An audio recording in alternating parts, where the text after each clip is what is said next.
मिनहाज, वाकया कुछ ये है कि बात 2008 की है, जब मेरी उम्र 14 साल की थी और मैं 8 क्लास में था। मैं काफी अच्छा स्टूडेंट था और मैं एक ट्यूशन सेंटर में पढ़ता था, जैसे कि यूजुअली बच्चे ट्यूशंस जाते हैं। वहां पर मेरी मुलाकात एक लड़की से हुई जिसका नाम उन्होंने बताया, लेकिन बताने से मना किया। और थोड़े दिन में ही उससे मेरी बहुत अच्छी दोस्ती हो गई। ये दोस्ती काफी नॉर्मल थी, जैसे ट्यूशंस वगैरह में अक्सर हो जाती है। टाइम गुजर गया और मेरा मैट्रिक कंप्लीट हो गया और मेरे ट्यूशन खत्म हो गए। मैं कोचिंग वगैरह स्टार्ट कर चुका था और मेरी उस दोस्त से भी ऑलमोस्ट बात अब खत्म हो चुकी थी। वो मुझसे 2 इयर्स छोटी थी। वो उस वक्त 8 क्लास में थी जब मेरा मैट्रिक हुआ था। उसके काफी टाइम के बाद जब मैंने सेकेंड ईयर की पढ़ाई स्टार्ट की तो एकदम अचानक मेरी उस लड़की से बात फिर होना शुरू हो गई। मिनहाज, ये सिलसिला इसी तरह चलता रहा। मेरा इंटरमीडिएट हो गया और वो भी मैट्रिक कर चुकी थी। सडनली हमारे घर वालों को इस चीज का पता चला तो मेरी वालदा ने मुझसे पूछा और मैंने सब बता दिया कि फ्रेंडशिप है and I like her a lot as well. Minhaj भाई, मेरी वालदा ने मुझे कहा कि अगर तुम्हें पसंद है तो फिर एंगेजमेंट करवा देते हैं तुम दोनों की। लेकिन उनकी फैमिली से ऑब्वियसली पहले पता करना पड़ेगा। चूंकि मैं अपने वालिदैन का इकलौता बेटा हूं और वो भी अपने वालिदैन की इकलौती बेटी है, तो ये सारे जो एंगेजमेंट वाले मसले मसाइल थे ये बखूबी आसानी से तय हो गए और हमारी छोटी गेट टुगेदर के बजाय एक बहुत ग्रैंड किस्म का इवेंट हो गया। मिनहाज, मेरी यूनिवर्सिटी स्टार्ट हो गई थी और मैं उस लड़की से रात को डेली बात करता था 3 बजे तक। उसके बाद मैं सो जाता था क्योंकि मुझे यूनिवर्सिटी जाना होता था। After 2-3 weeks of our engagement हम नॉर्मली बात कर रहे थे कि अचानक उस लड़की की आवाज चेंज हो गई और वो बहुत अजीब तरह से बात करने लगी। इस तरीके से कभी उसने मुझसे बात नहीं की थी और इस टोन में तो बिल्कुल भी नहीं की थी, जैसे कि मुझे तुझसे बात नहीं करनी, कौन है तू। और मैं कहता रहा कि ये मजाक मत करो, लेकिन वो इसी तरह बात करती गई और फिर थोड़ी देर के बाद वो नॉर्मल हो गई। कहते कि मैंने इसको इग्नोर कर दिया, इस इंसिडेंट को। उस रात कॉल कट हो गई और उसका फोन ऑफ हो गया। जब मैंने नेक्स्ट डे उससे पूछा तो वो कहने लगी, नहीं ऐसा तो कुछ भी नहीं हुआ। मिनहाज, उसी वीक की सैटरडे नाइट थी और मैं उससे बात कर रहा था यूजुअली जैसे हम करते थे। हमारे एक आर्ग्यूमेंट हुआ, वही डिस्कस कर रहे थे कि रात के 3:30 बजे का टाइम था और मैं अपने घर पे अकेला था। उस दिन फिर वही हुआ। एकदम बात करते करते उसने मुझ पर गुस्सा शुरू कर दिया और उसका गुस्सा नॉर्मल नहीं था। वो मुझसे अजीब सी आवाज में गालियां देने लगी और बहुत अजीब अजीब बातें करने लगी और मैं बहुत डर गया था उस वक्त उसकी आवाज सुनकर। मैंने कॉल काट दी। एकदम उसकी दोबारा कॉल आने लगी और वो उसी टोन में मुझसे गालियां दे रही थी। मैं आपको बता नहीं सकता कि वो क्या सिचुएशन थी। अभी जब मैं आपको बता रहा हूं तो मेरे हाथ कांप रहे हैं। मैंने आयतुल कुर्सी पढ़ना स्टार्ट कर दी जोर जोर से और वो मुझे कहने लगी कि ये मत पढ़ो। She was screaming loudly, but एकदम फजर की अजान हो गई और वो बिल्कुल चुप हो गई। थोड़ी देर में बिल्कुल नॉर्मल बात करने लगी। अब मैं समझ गया था कि ये कुछ और मसला है और नेक्स्ट शाम में मैंने उसकी वालिदा को कॉल की और उन्हें सब बताया। शी सेड कि वो उसके वालिद साहब से डिस्कस करके रात को बात बताएंगी। उसी रात मेरी दोबारा से उससे बात नहीं हुई। संडे था और टीवी पर कोई मैच आ रहा था फुटबॉल का। मैंने उसको टेक्स्ट किया था पर वो कोई रिप्लाई नहीं कर रही थी, तो मैं मैच देखने लग गया। एकदम मेरा फोन बजा और उसकी वालिदा की कॉल आई। जैसे ही मैंने कॉल पिक करी, उसकी वालिदा रो रही थी ज़ारो कतार और पीछे से मुझे उस लड़की के चीखने चिल्लाने की आवाजें आ रही थी। उनके वालिद साहब काफी बीमार थे और उनके सारे रिश्तेदार काफी दूर रहते थे, तो उसकी वालिदा ने मुझे बुलाया अपने पास। मिनहाज, जब मैं उसके घर पहुंचा तो वो सोफे पर बैठी थी और उसके वालिदैन उसी रूम में थे। जैसे ही उसकी नजर मुझ पर पड़ी तो वो एकदम रोने लगी जोर जोर से और फिर अनकॉन्शियस हो गई। थोड़ी देर बाद उसके रिलेटिव वगैरह आए। उसकी फैमिली में एक आलिम थे, उन्होंने उस पर दम किया और एक तावीज बनाकर उसको उसकी वालिदा को दिया कि इसको पहना के ये रखे रहें और कुरान पाक की सूरतें पढ़ने को कहा डेली। उसके बाद मिनहाज सब नॉर्मल हो गया। इस बात को 3 साल गुजर गए। मैं और वो रेगुलरली नमाज पढ़ते और रेगुलरली फजर में कुरान की तिलावत किया करती थी। वो मेरे इंजीनियरिंग का फाइनल सेमेस्टर आ गया और अब उसकी वालिदा ने मेरी वालिदा से कहा कि 2019 के जनवरी में वो चाहते हैं कि एटलीस्ट हमारा निकाह हो जाए और बाद में 1-1.5 साल बाद रुखसती। ये बात 2018 जून की है। उसके वालिदैन को मेरे घर आना था ये बात करने संडे को। वो काफी परेशान थी कि सब ठीक से हो जाए सारी बात, और हम रोज की तरह ही बात कर रहे थे कॉल पर। एकदम वही रोने लगी। मैं समझ गया कि परेशानी की वजह से वो अपसेट है। मैं उसको समझा ही रहा था कि एकदम से वही चीज होने लगी जिसका मुझे डर था। वही चीखना चिल्लाना, वही ऊंची आवाज में जोर जोर से बातें करना, गालियां देना। उसके फौरन बाद ही मैंने आयतुल कुर्सी का विर्द करना शुरू कर दिया और कुछ देर बाद वो नॉर्मल हो गई, लेकिन मैं बहुत डर गया था इस चीज से। खैर, उसके बाद 2 दिन नॉर्मल गुजरे। नेक्स्ट डे उसके वालिदैन को मेरे घर आना था मिनहाज, और उस रात को भी हुआ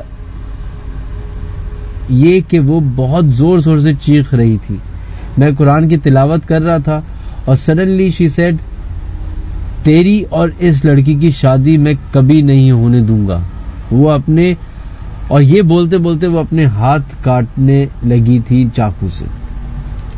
मैंने उसकी वालिदा को कॉल की तो उन्होंने उसको पकड़ा। मिनहाज, आपको बता नहीं सकता कि वो कैसा मोमेंट था। नेक्स्ट डे जिस दिन उसके वालिदैन को हमारे घर आना था, उसके मामू की अचानक हार्ट अटैक से डेथ हो गई। थोड़े दिन ये बात डिले हो गई, लेकिन उसकी हालत नहीं संभल रही थी। उन्हीं आलम से दोबारा दम करवाया उसके पेरेंट्स ने, तो फिर तबीयत बेहतर हो गई और 1 महीने के बाद उसके वालिदैन मेरे घर आए और काफी आए और ये बात हो गई तय कि 2019 के मार्च में हमारा निकाह हो जाएगा। देन मेरा फाइनल सेमेस्टर शुरू हो गया और मैं काफी ज्यादा बिजी हो गया। हमारी बात भी कम होने लगी, लेकिन अक्सर उसकी तबीयत खराब रहती थी। कभी आंखों में दर्द, कभी बिला वजह सर में दर्द, लेकिन थोड़ी देर बाद वो ठीक हो जाया करती थी। जनवरी 2019 में मेरा फाइनल पेपर था और उसके कजन की इस्लामाबाद में शादी थी। उसी टाइम पर उसकी वालिदा उसको फोर्स कर रही थी कि वो शादी में जाए उनके साथ, और वो उनके साथ जाना नहीं चाहती थी। 9 जनवरी को उसके कजन की शादी थी और उसको 5 जनवरी को जाना था और मेरे पेपर्स 10 जनवरी को एंड हो रहे थे। खैर, उसकी वालिदा ने उसको फोर्सफुली राजी कर लिया और वो वहां ले गई। मिनहाज, मेरी उससे लड़ाई हो गई थी और मैं उससे नाराज था कि वो मेरे पेपर्स के बीच में चली गई। खैर, मैं उसको इग्नोर कर रहा था, ना कॉल्स पिक करता था, ना उसके मैसेज का रिप्लाई करता था। मिनहाज, मेरी उसके इस्लामाबाद जाने के बाद से बात नहीं हुई थी। उसके मेरे पास तकरीबन 200 मैसेजेस आए थे। मेरा लास्ट पेपर था, मैं पेपर देकर वापस आया तो उसकी कॉल आ रही थी। मैंने कॉल पिक की, हमारी 2 मिनट की बात हुई थी। वो सॉरी कह रही थी, फिर अचानक कॉल कट हो गई। मिनहाज, मैं घर आकर सो गया। रात को 10 बजे मेरी वालिदा ने मुझे उठाया और वो रो रही थी। मैं घबरा कर उठा। जब मेरी आंख खुली तो उसकी वालिदा, उसके वालिद की कॉल्स मेरे पास मेरे मोबाइल पे आई थी।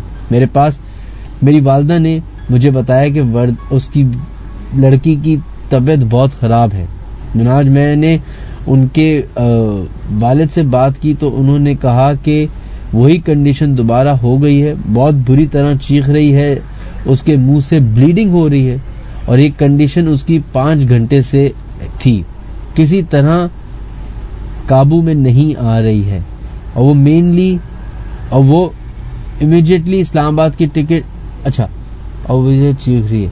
मैंने इमीडिएटली इस्लामाबाद की टिकट्स बुक कराई और जो आलिम साहब उसके ट्रीटमेंट करते थे उनको भी साथ लिया। मिनहाज, जब हम इस्लामाबाद लैंड हुए तो वर्दा का इंतकाल हो गया था। मेरा फोन ऑन होते ही मुझे पता चला, मैं आपको बता नहीं सकता कि मेरी जिंदगी क्या हो गई है। मिनहाज, इस बात को 1 साल हो गया है, मुझे रोज ख्वाब में आता है, रोज मैं सोता भी नहीं हूं।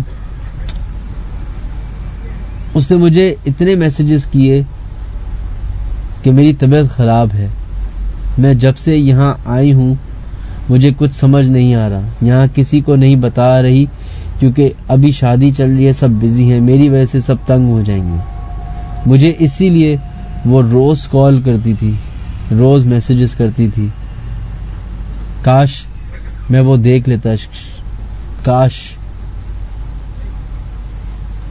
कि मैंने वो कॉल उठा ली होती, शायद ये सब नहीं हो पाता।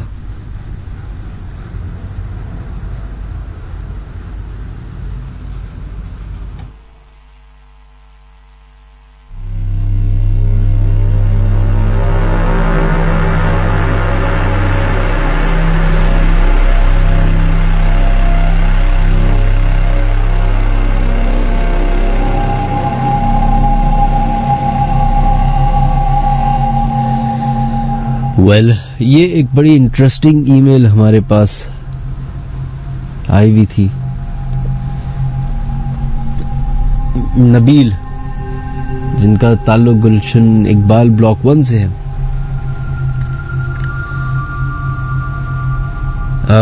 I am so sorry Nabeel, आपके साथ इतना बुरा हुआ, लेकिन देखें, अपने आप को आप कसूरवार नहीं ठहरा सकते।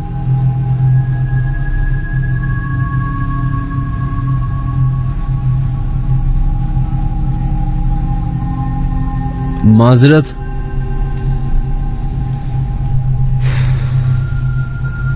खैर, ladies and gentleman, friends and fellows, welcome to the late night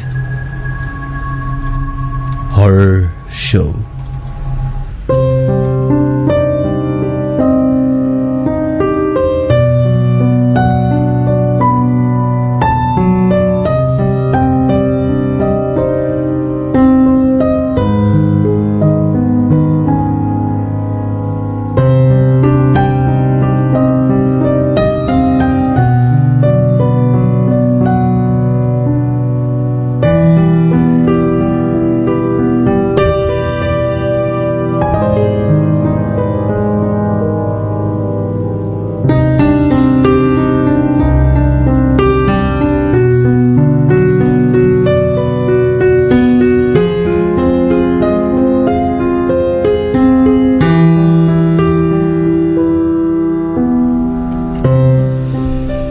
welcome to the late night horror show ladies and gentleman, मेरा नाम है मिनहाज अली अस्करी। आज का जो हमारा शो है वो ज्यादा फोकस करेगा ईमेल्स पे। तो अगर आप लोग अपनी ईमेल्स हमें भेजना चाहते हैं तो official.minhajaliaskari@gmail.com पे अपनी ईमेल्स आप मुझे भेज सकते हैं। हमारे शो में शामिल होने के 5-6 तरीके हैं जो कि मैं आपको जल्दी से बता देता हूँ। सबसे पहले वो तमाम लोग जो हमारा प्रोग्राम सुन रहे हैं, अपने मोबाइल के क्रिएट मैसेज या न्यू मैसेज में जाएं, उधर लिखिए KHI स्पेस दीजिए, अपना नाम लिखिए और अपना पैगाम भेज दें 6278 पे। इसके अलावा अगर आप लोग हमें कॉल करना चाहते हैं तो हमारे टेलीफोन नंबर है 021-3432-6675 या फिर 021-3432-6676। ये वो 2 नंबर है जहां पे आप लोग कॉल कर सकते हैं और अपने साथ हुए वाकयात हमारे साथ और बाकी लोगों के साथ भी शेयर कर सकते हैं। इसके अलावा अगर आप लोग ईमेल करना चाहते हैं मुझे तो official.minhajaliaskari@gmail.com पे अपनी ईमेल भेजिए। और फेसबुक, ट्विटर, इंस्टाग्राम, इन सारे सोशल मीडिया प्लेटफॉर्म्स पे आप लोग हमें फॉलो कर सकते हैं। मिनहाज अली अस्करी सर्च कीजिए, you find me there. And above all हमारा यूट्यूब चैनल है, उसको जरूर सब्सक्राइब कीजिए। That's the most important thing.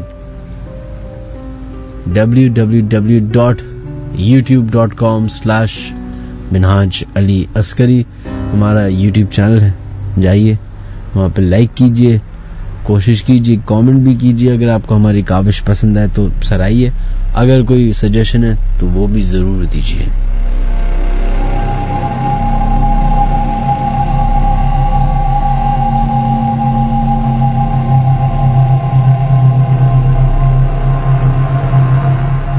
खैर, जो हमने शो के शुरुआत में एक ईमेल शामिल की नबील के साथ हुआ वाकया, ये एक अगर मैं बोलूं कि ये कॉमन वाकया है तो गलत होगा, कि इतना कॉमन नहीं है, लेकिन मैंने इस तरह का सिमिलर वाकयात और भी 2-3 दफा सुने हुए हैं।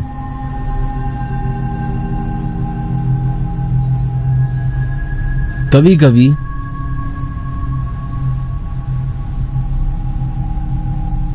वालिदैन को ये बात पता होती है, लेकिन वो छुपा देते हैं कि अगर किसी को पता चल गया तो उनके बेटे की या बेटी की शादी कैसे होगी।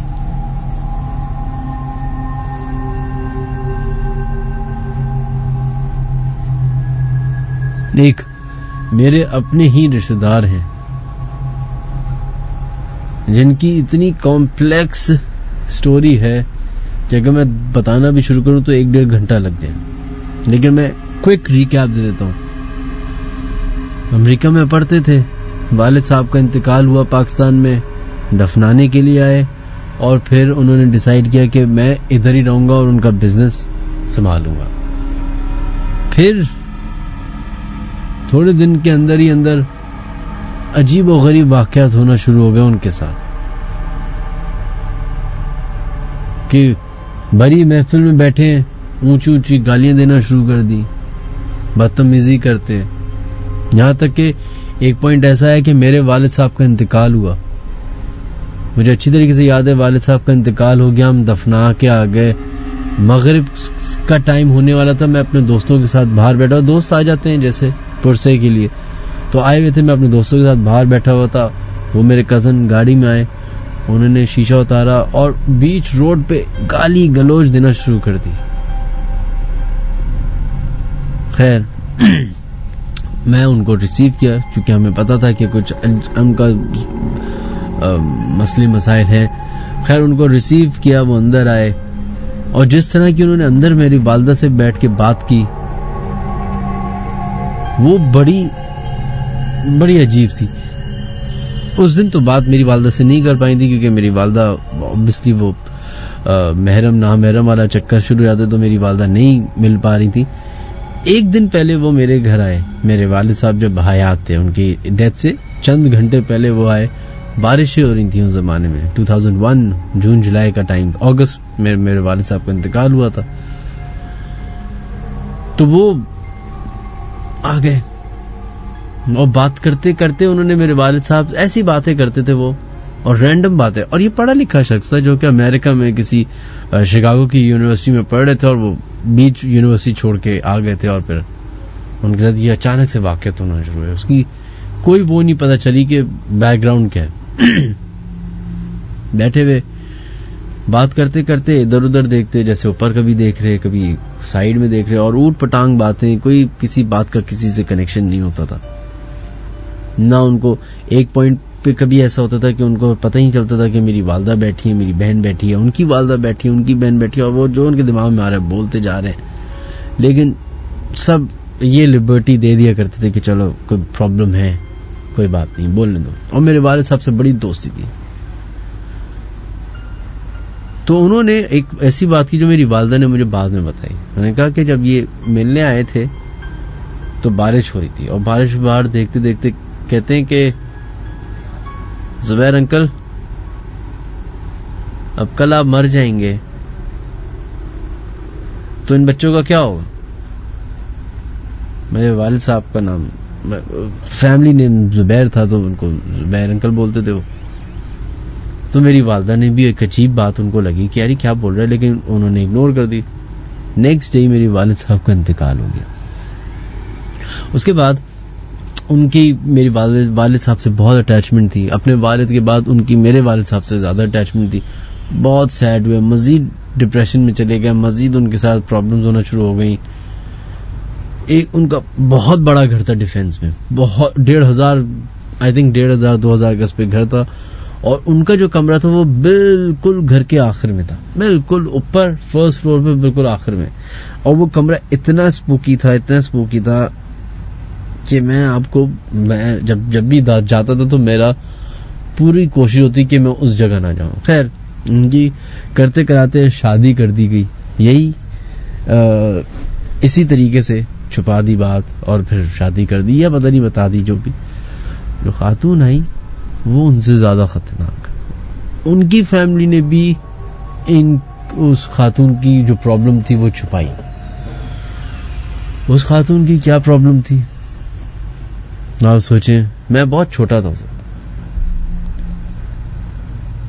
मैं इनके घर अपनी वालदा के साथ गया। जब बहुत बड़ा घर होता है तो आपके पास फैमिली जितनी बड़ी हो, सन्नाटा होता है घर में। जितने भी ज्यादा फैमिली मेंबर्स हो, बहुत बड़े मकान में सन्नाटा ही रहेगा। इनकी फैमिली थी छोटी, 4-5 भाई बहन, 3 भाई थे, 1 बहन थी और वालदा। तो मेरी इनके छोटे वाले भाई से बड़ी दोस्ती थी। वो भी म्यूजिक करते थे, मैं भी म्यूजिक में शौकीन था। वो म्यूजिक सुनते थे, मैं म्यूजिक सुनता था। तो मुझे उनके घर जाने में ये मजा आता था। तो मैं चला गया वालदा को लेके कि चलो उनसे मुलाकात हो जाएगी। वहां पहुंचा तो पता चला जी भाई सिर्फ वो बड़े वाले भाई और उनकी कोई भी नहीं घर में, सिर्फ मेरी दूर की दादी हुई वो, और उन बड़े वाले कजन की वाइफ है घर में, जो कि ऊपर है, कुछ नहीं पता उनका। सही है, मैं कहा चले ठीक है, मैं तो अपने कजन के कमरे में जा रहा हूँ, वहां बैठ के म्यूजिक सुनूंगा, गिटार विटार बजाऊंगा, और जब वो आ जाएंगे तो फिर सही है। अब मैं ऊपर स्टे केस से जा रहा हूँ, पूरा घर अंधेरे में डूबा हुआ है। स्टे केस से गया, स्टे केस से ऊपर जाता था तो आती राइट साइड पे मेरे कजन का कमरा आता था, उसके थोड़ा सा दूर जाके मेरे सेकंड वाले कजन का, और फिर कोने पे मेरे उन वाले कजन का जिनका थोड़ा सा मसला था। वो उस टाइम पे घर पे मौजूद नहीं थे, लेकिन उनकी वाइफ मौजूद थी। मैं ऊपर आया हूं, अंधेरा को, सिर्फ एक कमरे की लाइट जल रही है। वो था वही कमरा जिसको देख के मुझे खौफ आता था। और हमें क्या, बहुत सारे लोगों को मना था कि आप उधर मत जाएं। मैं गौर से देखा तो कमरे में लाइट जल रही लाल कलर की।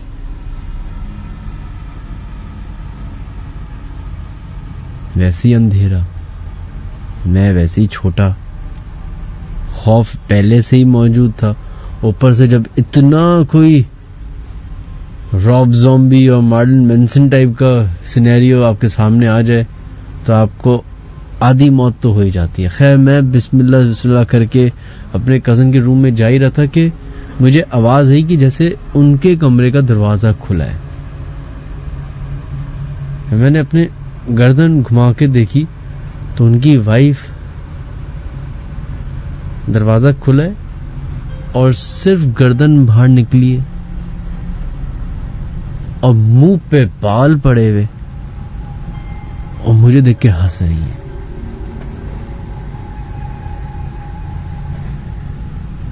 शायद ये जिंदगी के मेरे वो 10 सेकंड थे जो मुझे लगा कि 10 सालों में गुजर रहे हैं।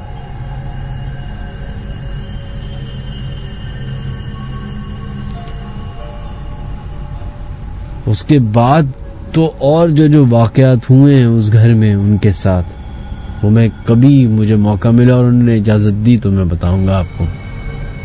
लेकिन ये मेरा बताने का मकसद था कि कुछ वाकयात, जैसे अभी हमने ईमेल शामिल की थी, उसमें बताया उन्होंने उनके साथ क्या हुआ, कुछ लोगों के साथ होते हैं बहुत सारे केसेस। अब ऐसे देखिए, ऐसी बातें हैं दुनिया में, ऐसी बातें कि जब आपके सामने होती है ना तो आपको रियलाइज होता है।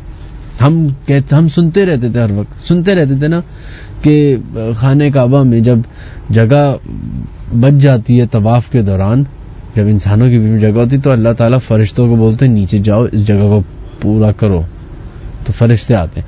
अब हम ये समझते हैं कि शायद ये बातें एक इमेजिनरी फिक्शनल दुनिया में है। ये अल्लाह ताला देखे अपना मिरेकल दिखाता है, प्रूव करता है कि जो मैं कहता हूं वो होता है। हर एक छोटी छोटी जगह पे अपनी एग्जिस्टेंस बता देता है। अभी कोरोना वायरस के चक्कर में पूरी दुनिया लॉकडाउन है, तो खाने काबा में भी उम्रा बैन किया हुआ है। तवाफ हो रहा है लेकिन नीचे वाले आते पे नहीं, ऊपर जो साइड में ब्रिज बने हुए उधर तवाफ हो रहा है। तो अल्लाह की शान देखें। वीडियो आई एम श्योर आप सबने देख ली होगी, अगर नहीं देखी तो जाके देखिए। खाने काबा के इर्द गिर्द तवाफ नहीं हो रहा, बिल्कुल ही नीचे वाले आते, उसका क्या नाम है उस जगह का, मतफ आई थिंक कहते हैं, if I am not wrong, मुझे अगर माफ कर दीजिएगा अगर मैंने गलत बोला।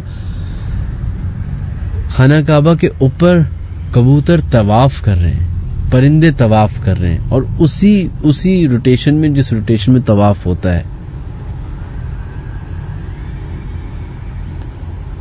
तो ये चीजें होती हैं।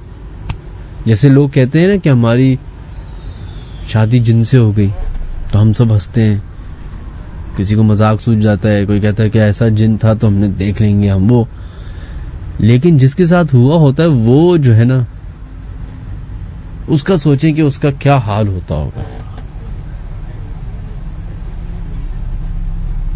और ये सिर्फ पाकिस्तान में नहीं होता। जो अक्सर पढ़े लिखे लोग या इंटेलेक्चुअल लोग या लॉजिक ढूंढने वाले लोग ये बात करते हैं कि ये ज्यादातर फारिग दिमाग या पाकिस्तानी लोगों का ही है, जिन्नात, भूत, चुड़ैल। ये तो आप यूरोपियन ममालिक में भी होता है, ये तो अमेरिका में भी होता है, कनाडा में भी होता है, चाइना, आप यू नेम इट, कोई सभी मुल्क है उधर होता है। खैर, आप तमाम लोग क्या जल्दी से हम नाम शामिल कर लेते हैं, फिर मैं भूल जाता हूं तो लोगों की मुझसे शिकायतें होती हैं। वो तमाम लोग जो हमें फेसबुक पे सुन रहे हैं उनका नाम शामिल करते हैं। Valentine Joseph, thank you so much. Mohammed Muzammil, बहुत बहुत शुक्रिया। मोहम्मद समीर, आपका भी शुक्रिया। तहा, आपका भी मैसेज आया, थैंक यू सो मच। इसके अलावा नूर जुबैर, इमाद खान कह रहे हैं कि भाई ये YouTube पे लाइव क्यों नहीं आ रहा है शो। YouTube पे जी देखें, YouTube पे कल रात 12 बजे आएगा। मुजफ्फर साहब, अरे मुजफ्फर साहब सुन रहे हैं, बहुत बहुत शुक्रिया। मुजफ्फर साहब हमारे सीनियर हैं और 105 पे शो करते हैं, thank you so much Muzaffar साहब। साद, आपका मैसेज आया हुआ है, thank you so much. And Azam Babar, बहुत बहुत शुक्रिया। ये वो तमाम लोग हैं जिन्होंने अपने मैसेजेस हमें Shahzad Qureshi, thank you so much. Rafia, thank you. Sohail Kanza, बहुत बहुत शुक्रिया जिन्होंने हमें फेसबुक पे मैसेजेस भेजे। अब उन लोगों के नाम शामिल करते हैं जो SMS कर रहे हैं 6278 पे। राव फरहाद, बहुत बहुत शुक्रिया आपके मैसेज का। अब्दुल समद, अशरफ, अयानुल हक, थैंक यू। नंदिता, बहुत बहुत शुक्रिया। मिशल पठान, आपका शो बहुत अच्छा, thank you. Saira Sohail, thank you so much. And Hammad Misbah, आप तमाम लोगों का बहुत बहुत शुक्रिया मैसेजेस करने का। खैर, हमारे जो है वो टेलीफोन लाइंस खुल चुकी हैं 021-3432-6675 021-3432-6676 वो नंबर है जहां पे आप लोग कॉल कर सकते हैं और अपने साथ हुए वाकयात हमसे शेयर कर सकते हैं।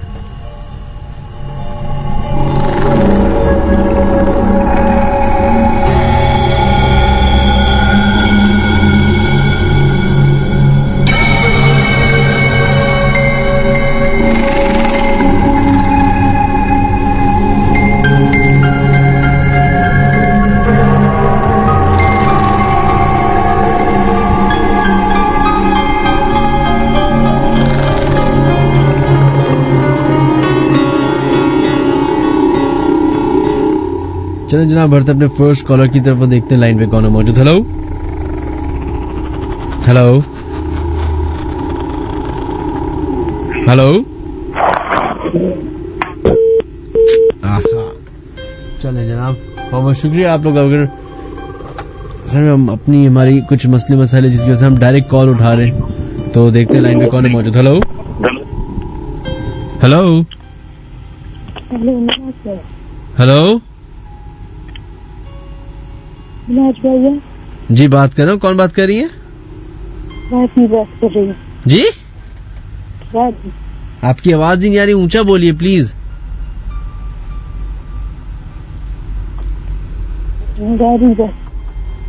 जनाब आपकी लाइन जो है वो बहुत कम आवाज आ रही है। खैर जनाब, आई थिंक ईमेल की तरफ बढ़ते हैं। अस्सलाम वालेकुम मिनहाज,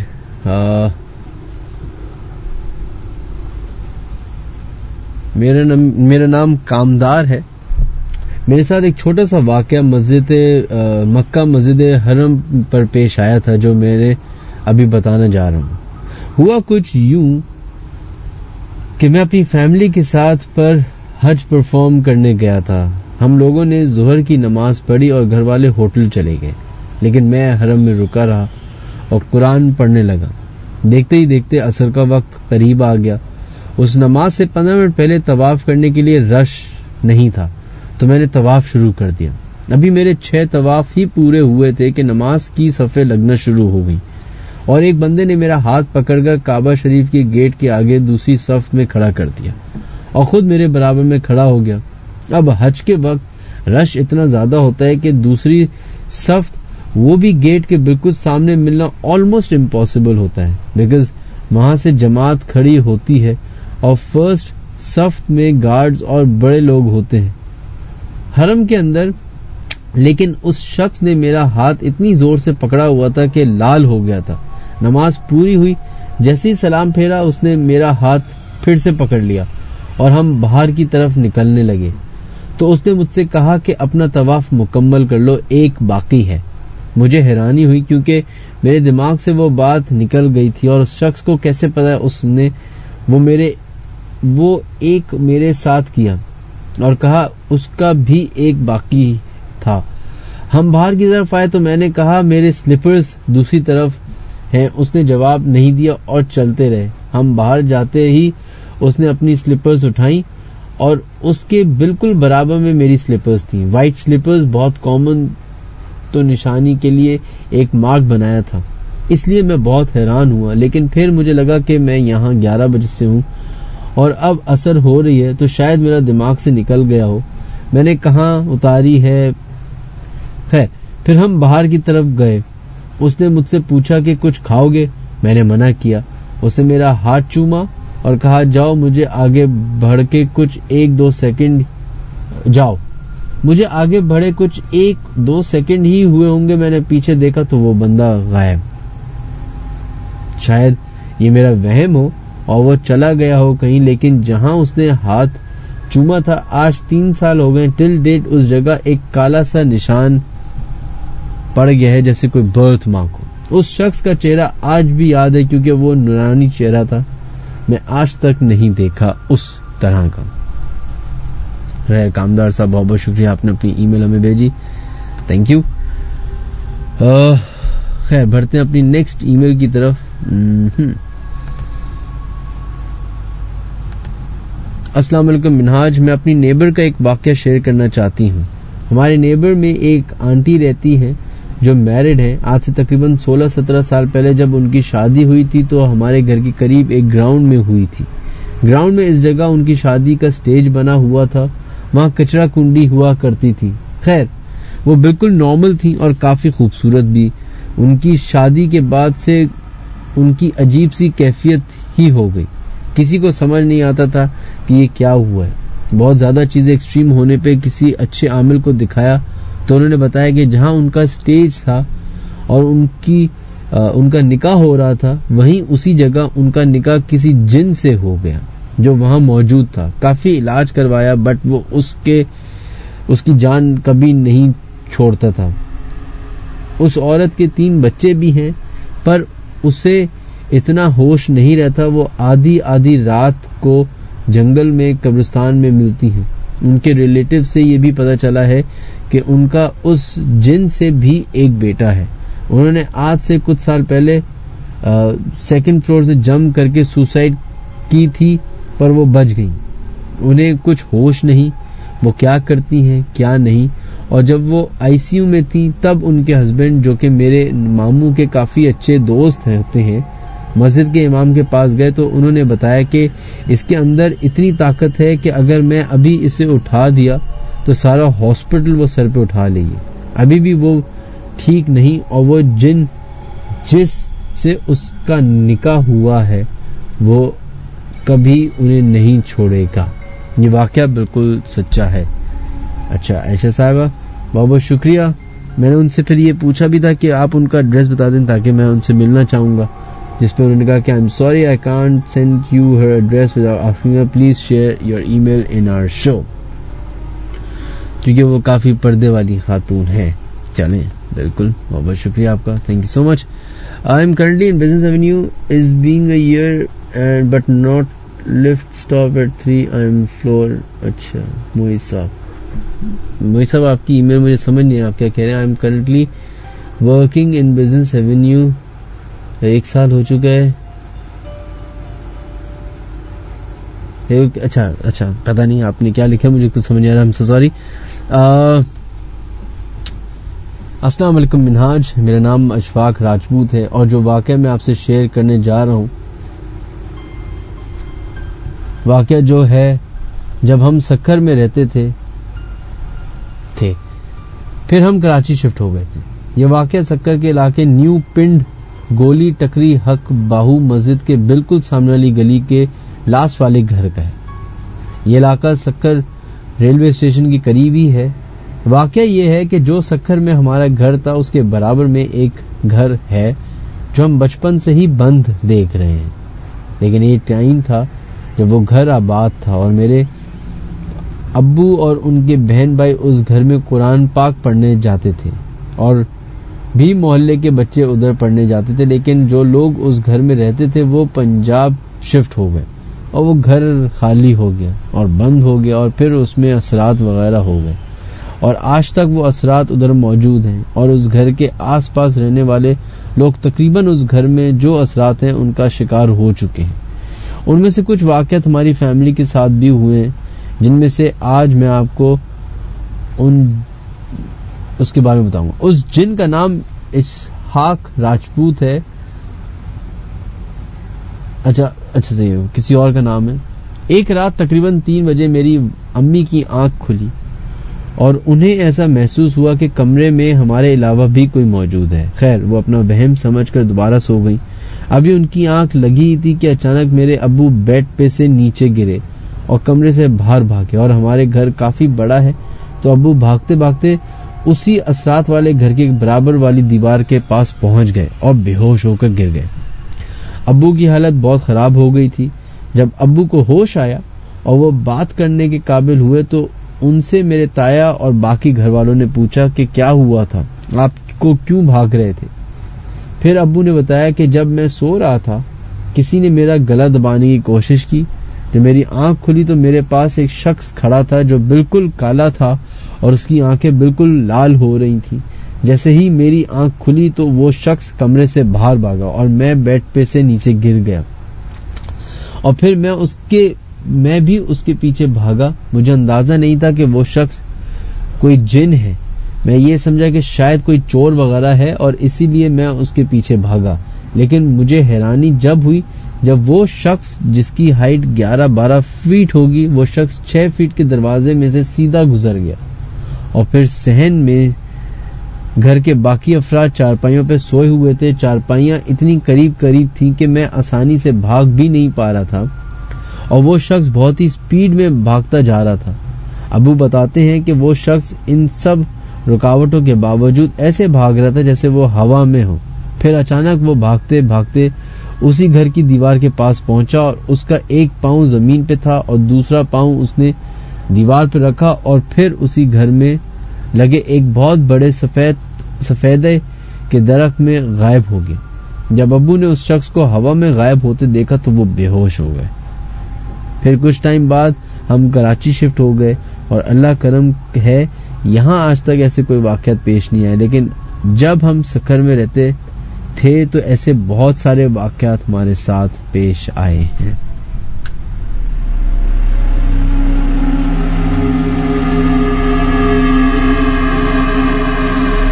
चले जनाब, वो तमाम लोग जो हमारा फेसबुक पे शो सुन रहे हैं उनके लिए एक बैड न्यूज़, और वो बैड न्यूज़ ये है कि हमारा फेसबुक लाइव सेशन अब बंद होता है।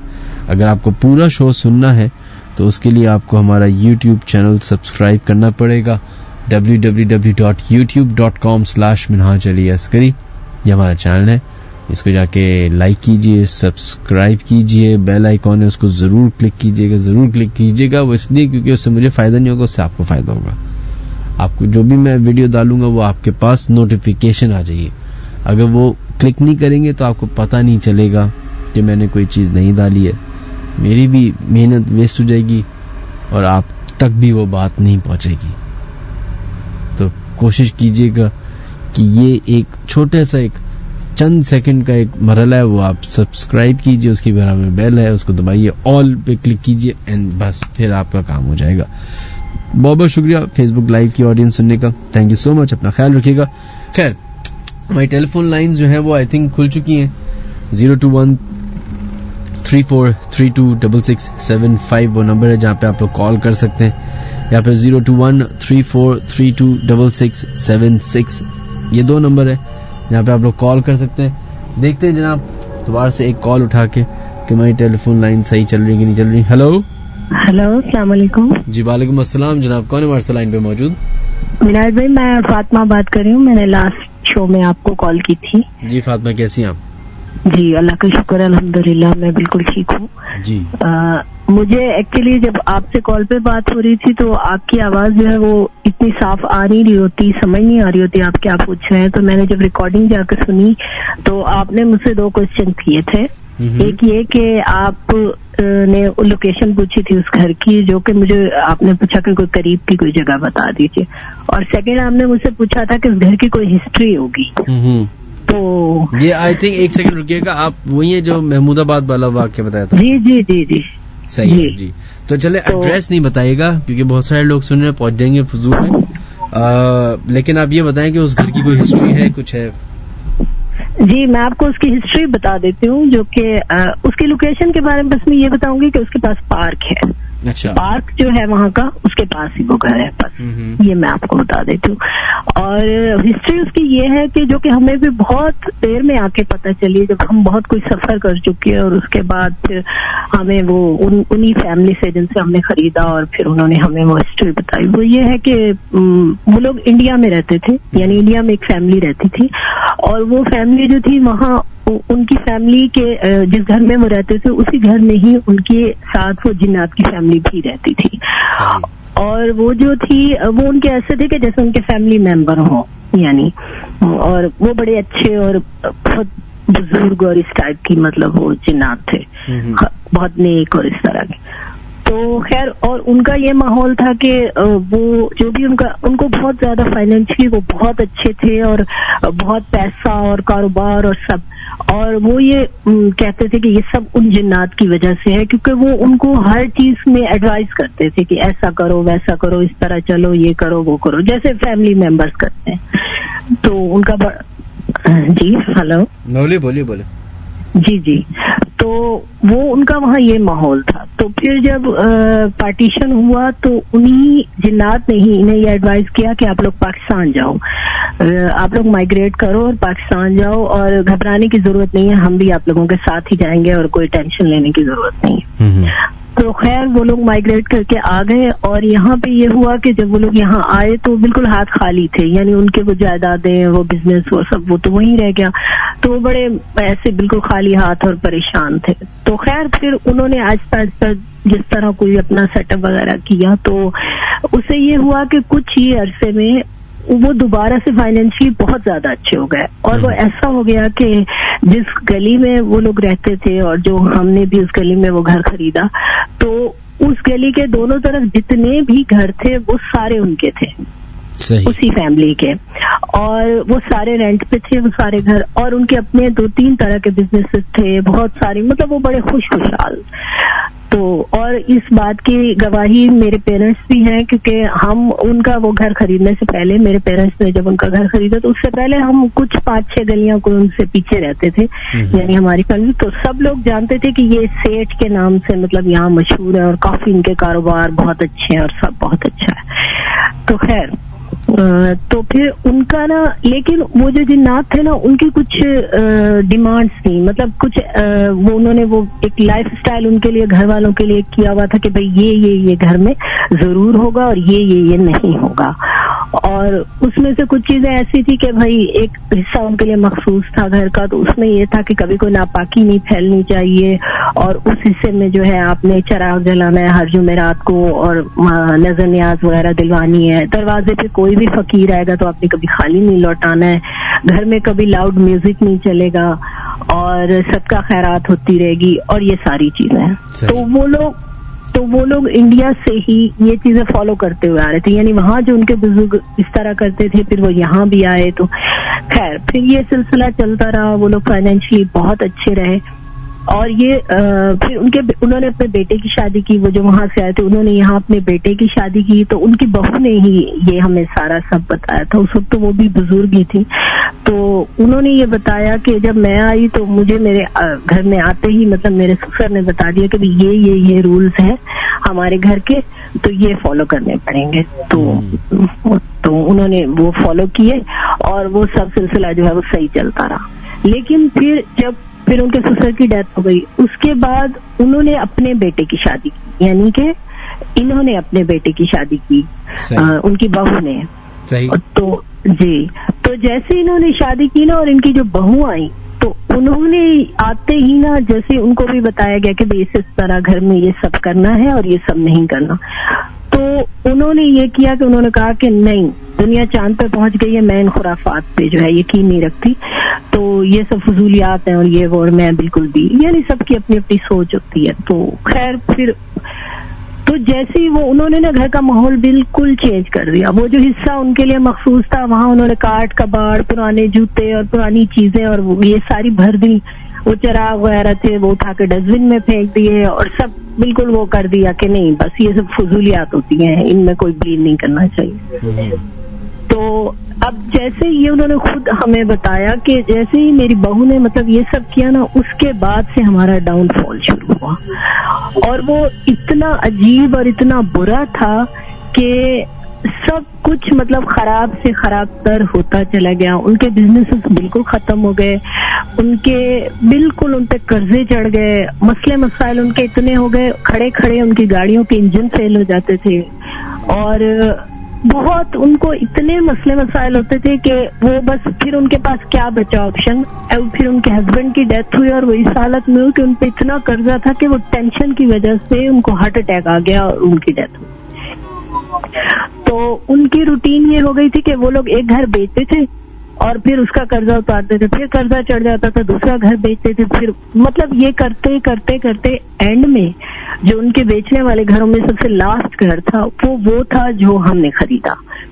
मतलब तो अब जब वो लोग वो घर बेचना चाह रहे थे, तो वो उन्होंने हमें बताया कि जब ये घर हम बेचना चाह रहे थे तो ये बिकता नहीं था, यानी जो भी आता था वो वापस चला जाता था। तो उनकी एक नंद जो थी, उनसे कांटेक्ट था, उनके ससुर के बाद उन नंद से उन जिन्नात का कांटेक्ट था, यानी वो उससे कांटेक्ट करते थे। तो वो नंद उनके घर आती थी, तो वो कहती थी कि नंद मेरी मुझे बताती हैं कि वो लोग नाराज हैं और वो यहाँ से चले गए हैं, और वो इस घर में हैं, ये जो तुम लोग बेचने की कोशिश कर रहे हो, इस घर में वो रहते हैं अब, और वही नहीं बिकने दे रहे इस घर को, और वो नहीं बिकने देंगे क्योंकि ये उनका आखिरी ठिकाना है और वो नहीं चाहते कि ये घर बिके। तो खैर, लेकिन जब हमने वो घर देखा तो हमने डन कर दिया, हमने कहा नहीं हम ये घर खरीदेंगे, यानी हमारे अब्बू ने कहा कि हम ये खरीदेंगे। तो वो कहती है कि मैं उस वक्त हैरान भी हुई कि ये वाहिद फैमिली है जो कह रही है कि नहीं हम ये घर खरीदेंगे। तो खैर फिर हमने वो घर खरीद लिया। लेकिन मिनाज भाई वो वहीं रहते थे, और लेकिन हमें ना ये किसी ने बताया, ना हमें ये बात पता थी कि ऐसी कोई चीजें इस घर में है, लेकिन और ना ही उन्होंने अपनी कोई प्रेजेंस शो की हमें, बिल्कुल भी नहीं। बस एक चीज हुई कि जैसे ही हम उस घर में शिफ्ट हुए ना, उसके बाद हम फाइनेंशियली बहुत अच्छा होना शुरू हो गए, मतलब कुछ ही अरसे में। और उन्होंने अपनी वो प्रेजेंस शो इसलिए शायद हमें नहीं की क्योंकि जो कुछ उनकी डिमांड थी ना, वो ऑलरेडी हमारा वही लाइफस्टाइल था। मतलब हाँ, शायद इसलिए उन्होंने हमें अलाउ भी किया वो घर मतलब खरीदना, क्योंकि हमारा वही लाइफस्टाइल था जिस तरह की उनकी डिमांड थी, और हमें ये चीजें तो पता भी नहीं थी तब।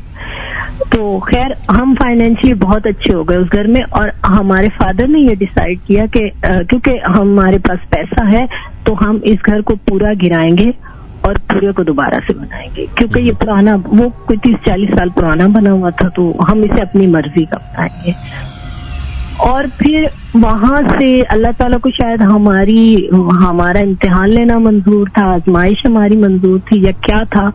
वहां से फिर ये जैसे ही हमने उसे तोड़ा, उसके बाद हमने जब उसे बनाया, और जब हमने बनाया और बनाने के दौरान जो हमारे ही अपनों ने हमारे साथ वहां किया, तो उसके बाद जब हम शिफ्ट हुए तो उसके बाद से फिर ये दोनों चीजें शो होना शुरू हो गई, अच्छी भी और बुरी भी।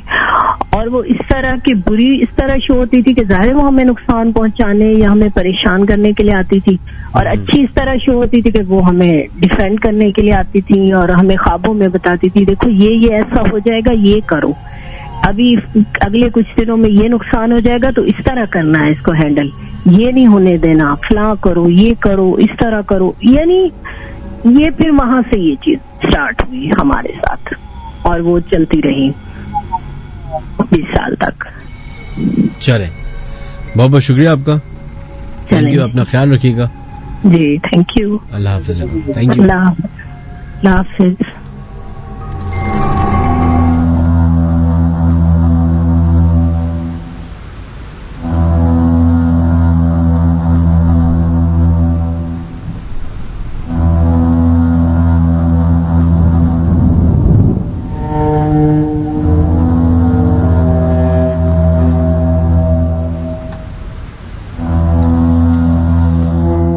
चलो जनाब, बढ़ते हैं अपने नेक्स्ट कॉलर की तरफ और देखते हैं लाइन पे कौन है मौजूद। हेलो हेलो हेलो हेलो, अस्सलाम वालेकुम। वालेकुम अस्सलाम जनाब, कौन है हमारे से लाइन पे मौजूद? मसरूर अली। मसरूर अली? मसरूर, जी जी मसरूर साहब, कैसे हैं आप? अल्लाह का बड़ा एहसान है सर, आप सुनाएं। मैं बिल्कुल ठीक ठाक जी। आपके साथ कोई वाकया पेश आए? नहीं सर जी, वाकयात तो भी तो नहीं, लेकिन आपसे बस यही बात करनी थी। आपकी आवाज बहुत अच्छी है और आपका प्रोग्राम भी माशाल्लाह बहुत अच्छा है। बहुत बहुत शुक्रिया, अपना ख्याल रखिएगा, thank you, thank you, thank you sir.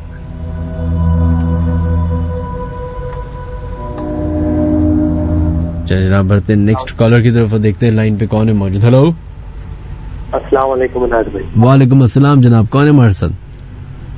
Sir Shahryar बात कर रहा हूँ, कैसे हैं आप? मैं बिल्कुल ठीक ठाक। शहरियार जरा ऊंचा बोलेंगे तो बेहतर हो जाएगा। जी जी सही। अच्छा शहरियार बेहतर है जी। किधर से? कराची से कॉल कर रहे हैं या किसी और शहर से? मैं कराची मलीर से बात कर रहा हूँ सर। अच्छा, कोई वाकया हुआ है आपके साथ जो आप शेयर करना चाहेंगे? जी जी बिल्कुल, मैं शेयर करना चाहता हूँ। ये वाकया आज से कोई 10-11 साल पुराना है, जब हम गुलशन में रहा करते थे। सही। तो गुलशन में एक अपार्टमेंट था जहाँ हम सिर्फ 1 महीने के लिए शिफ्ट हुए थे। हमने यहाँ मलीर आना था उसके बाद। तो उस अपार्टमेंट में शिफ्ट होने का जिस दिन हमारा फर्स्ट डे था, जिस दिन उसमें हमारे साथ, हेलो जी आप बोलते रहिए जी, जिस दिन हमारा वहाँ फर्स्ट डे था, उस दिन हुआ ये कि मेरी मदर ने खाना वाना बनाया और हम वहाँ शिफ्ट हुए थे।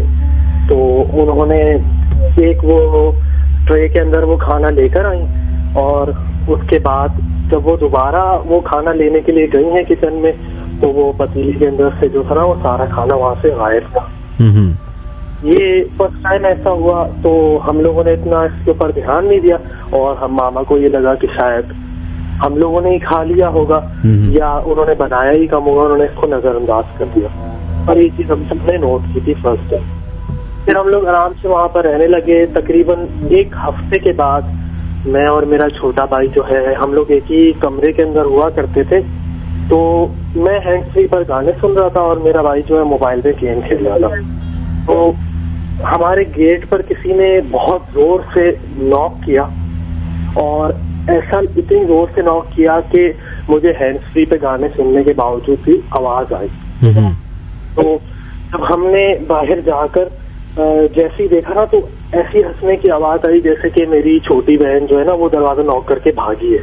सही। तो फौरन उसके रूम में गए तो जब हमने वहां देखा तो वो सो रही थी बिल्कुल काफी देर से, लेकिन कोई ऐसी हमें आवाज आई कि जैसे वो नॉक करके ना कमरे के अंदर भागी है। हम लोग बड़ा परेशान हुए। खैर हमने इस बात को छोड़ दिया, हमने कहा चले सुबह पूछेंगे। जब सुबह बहन से पूछा तो उसने कहा भाई मैं तो इतने बजे ही सो गई थी, आप लोगों को इतनी देर रात को जो है वो कैसे किसी ने दरवाजा नॉक कर दिया। फिर अपने पेरेंट्स से शेयर किया तो वो भी बड़े परेशान हुए। और कुछ टाइम बाद जो है वो हमारे कुछ पड़ोसी थे, उन्होंने हमें बताया कि आप लोग इस घर में क्यों आ गए, यहाँ तो कोई भी नहीं रहता और जो भी आता है वो उनकी फैमिली में से कोई ना कोई एक जो है या तो किसी की डेथ हो जाती है या तो वो लोग बड़े क्राइसिस में ना ये घर शिफ्ट कर लेते हैं। अब वो घर जब हमने लिया था तो उसमें ऐसा था कि हम वहाँ उसके जो मालिक मकान थे उन्होंने कुछ भी नहीं बताया था अपने घर के बारे में। जैसे रेंट वेंट कलेक्ट करने के लिए ना वो खुद ही आया करते थे हमारे पास और रेंट कलेक्ट कर लिया करते थे और उन्होंने अपने बारे में डिटेल्स नहीं बताई थी कि वो कहाँ रहते हैं और कहाँ पे उनका घर है, कुछ नहीं बताया था, ज्यादा डिटेल्स नहीं बताई थी। तो अब ये सारी चीजें हमारे साथ एक हफ्ते में हो गई थी। फिर उसके बाद जो है हमारी मदर एक रात को जो है वो सो रही थी। तो ऐसा होता है कि रात में कभी किसी इंसान की जो है ना आंख खुलती है तो उन्होंने ऐसा महसूस किया कि कोई बड़ा लंबा चौड़ा सा आदमी जो है ना वो उनके सामने बिल्कुल खड़ा हुआ है और बड़े जिस्म पर उसके बाल हैं और उसके हाथ में जो है पत्थर है और उसकी राल टपक रही है। तो मेरी मदर जो है ना वो बस कुछ बोलना चाहती थी, चीखना चाहती थी, लेकिन वो चीख भी नहीं पा रही थी, बिल्कुल ना एकदम से अपनी जगह बिल्कुल लेटी रही, हिल भी नहीं पा रही थी। अब उन्होंने दिल ही दिल में जो है वो आयतल कुर्सी पढ़ना शुरू की तो आहिस्ता आहिस्ता जो है ना वो चीज उनकी आंखों से ऊंचल हो गई। फिर एक वाकया ये हुआ कि वो अगली सुबह जब उन्होंने कपड़े वगैरह छत पर जो है वो धो रही थी, जो उन्होंने रखे कपड़े, तो जब वो नीचे आई हैं और कपड़े लेने के लिए तो वो कपड़े जो थे वो सारे रस्सी के ऊपर जो है ना वो सूखने के लिए किसी ने डाल दिए थे। जबकि उनको सही से याद है कि वो कपड़े उन्होंने जो है रस्सी पर नहीं डाले थे, वो ऐसे ही छत पे सिर्फ छोड़ कर आई थी कि मैं अभी और कपड़े ले आऊं फिर मैं एक साथ जो है वो सब सुखाती हूँ। और एक दफा मेरी वालदा जब जो है वो हम बच्चे जब छोटे थे तो वो हम उस वक्त छोटे ही थे, हम तीनों बहुत छोटे थे, तो वो मेरे छोटे भाई को, छोटा भाई मेरा जो है वो बड़ा शरारती सा है, तो वो देखने के लिए आई कि वो हम लोग सो रहे ठीक से है नहीं। तो एक कमरा था जो हम लोग ना यूज नहीं करते थे जिसमें सिर्फ सामान वगैरह रखा हुआ था, अलमारियां रखी हुई थी। तो उन्होंने देखा कि मेरा छोटा भाई जो है ना भाग कर गया है उस रूम के अंदर और उन्होंने देखा कि वो वॉशरूम की तरफ भागा है। जब उन्होंने देखा कि मेरे छोटा भाई जो है वॉशरूम की तरफ भागा है तो उन्होंने कहा जोजी बेटा ये क्या कर रहे हो और तुम सोए क्यों नहीं अब तक और इस वाले वॉशरूम में क्यों आए हो। तो उनको इस वक्त तो मेरे भाई ने बस पीछे मुड़ के देखा है, उनकी तरफ मुस्कुराया है और मेरी मदर जो है वो वापस आई है मुझसे बात करने के लिए, क्योंकि मैं भी अपने भाई के साथ ही होता था। तो देखा मेरा छोटा भाई जो है वो तो मेरे बराबर में सो रहा था। तो मैंने भी अपनी मदर से यही कहा कि मामा के रूम में तो ऑलरेडी हमारे एक वॉशरूम है, तो फिर वो वहाँ वॉशरूम के लिए क्यों जाएगा। तो वो बड़ा परेशान हुई। फिर उन्होंने फादर से सुबह शेयर किया। हम लोगों ने काफी चीजों के बारे में जो है वो मालूमात करवाई, इन सब चीजों के बारे में कि ये सब क्यों हो रहा है। थोड़ा पड़ोसियों से पूछा और घर में हमें किचन के अंदर और चौखटों के अंदर बहुत सारे ताबीज मिले थे जो बाकायदा किसी ने ना डाले हुए थे पहले से वहां पर और बहुत पुराने थे वो। और फिर हमने जब पता कराया तो उन्होंने कहा कि ये आपका जो फ्लैट है इसके अंदर जो है वो चुड़ैलें रहती हैं और आप जल्द से जल्द जो है ना वो ये घर खाली कर दें। हम 1 महीने के लिए वहां पर आए थे, लेकिन हमने कोई तकरीबन 15-20 दिन के अंदर ही ना वो घर बिल्कुल खाली कर दिया और हम अर्जेंटली यहाँ आ गए। अच्छा, तो ये एग्जैक्टली किधर था आपका अपार्टमेंट गुलशन में? सर ये अपार्टमेंट का नाम बता दूं आपको मैं? नहीं, नाम नहीं बताएगा भाई। नहीं, 13D2 में सर ये अपार्टमेंट था। वहाँ पर बहुत सारे अपार्टमेंट हैं। अच्छा, तो वहाँ के जो वो मोहल्ले वाले थे वो क्या बताते हैं? सर जी उन्होंने बस ये कहा था कि इस घर में कोई भी रहता नहीं है ज्यादा से तक महीना, इससे ज्यादा कोई नहीं रहता, और यहाँ पर कोई भी अगर ज्यादा रहने की कोशिश कर ले तो कोई ना कोई डेथ हो जाती है। जो हमारे पड़ोसी थे ना, मतलब किचन, जब हमने किचन की खिड़की खोले तो सामने दूसरे लोगों की किचन की खिड़की थी, तो मम्मी उनसे अक्सर बातें किया करती थी। तो उन्होंने कहा था कि आप लोग इस घर में क्यों आ गए, आपको इस घर में नहीं आना चाहिए था, और यहाँ पर कोई भी रह नहीं पाता है। और मेरी मदर की भी बहुत तबीयत खराब हुई थी, इतना कि बस ऑलमोस्ट समझ लें कि वो सांस उनकी रुक गई थी, और हम लोग बहुत परेशान हो गए थे, और बहुत क्राइसिस हमारे ऊपर आ गए थे, फाइनेंशियल इश्यूज बहुत ज्यादा हो गए थे, और सब बहुत परेशान रहने लग गए थे। हर वक्त लड़ाई झगड़ा हमारे घर में होता रहता था। चले, बहुत बहुत शुक्रिया आपका, अपना ख्याल रखिएगा। Thank you sir. Okay sir.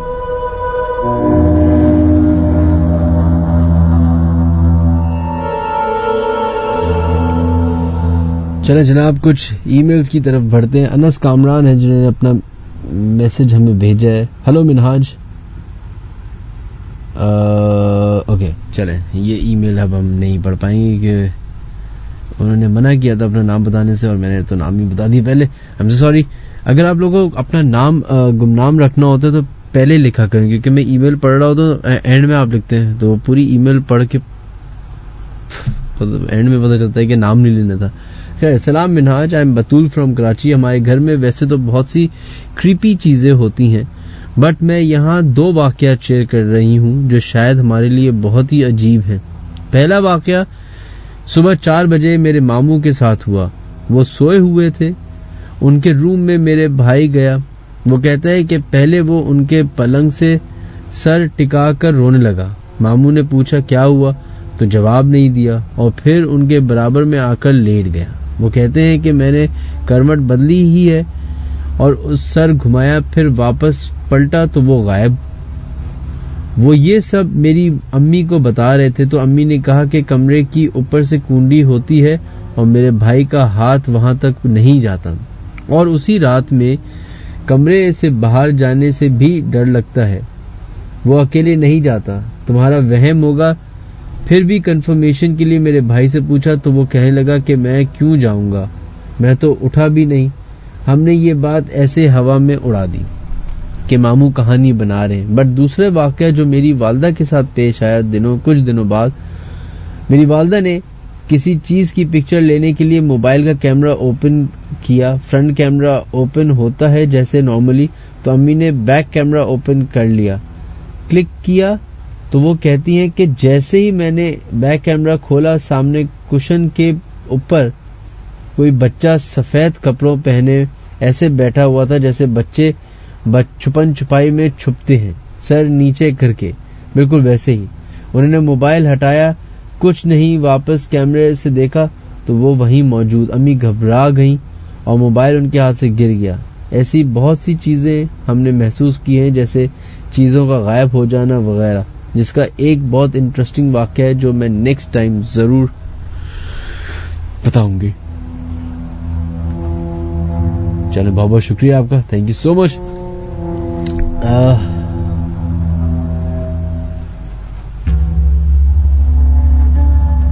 जनाब, नेक्स्ट ईमेल की तरफ बढ़ते हैं, जो कि हमें भेजी है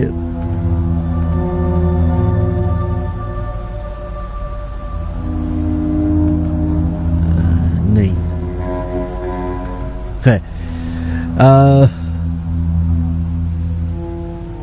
मिनहाज, मेरा नाम शोहेब है। मेरा एक वाकया जो आपसे शेयर करना है।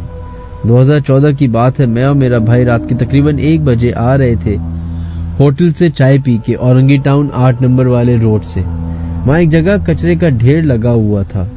वहाँ हमने देखा कोई खड़ा हुआ है, कफन टाइप का कुछ पहने हुए।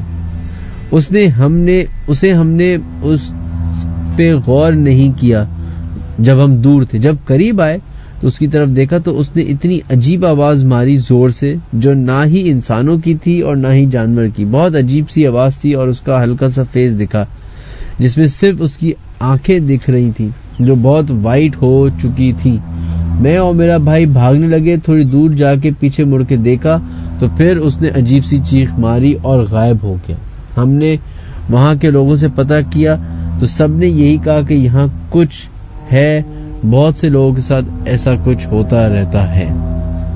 खैर जनाब,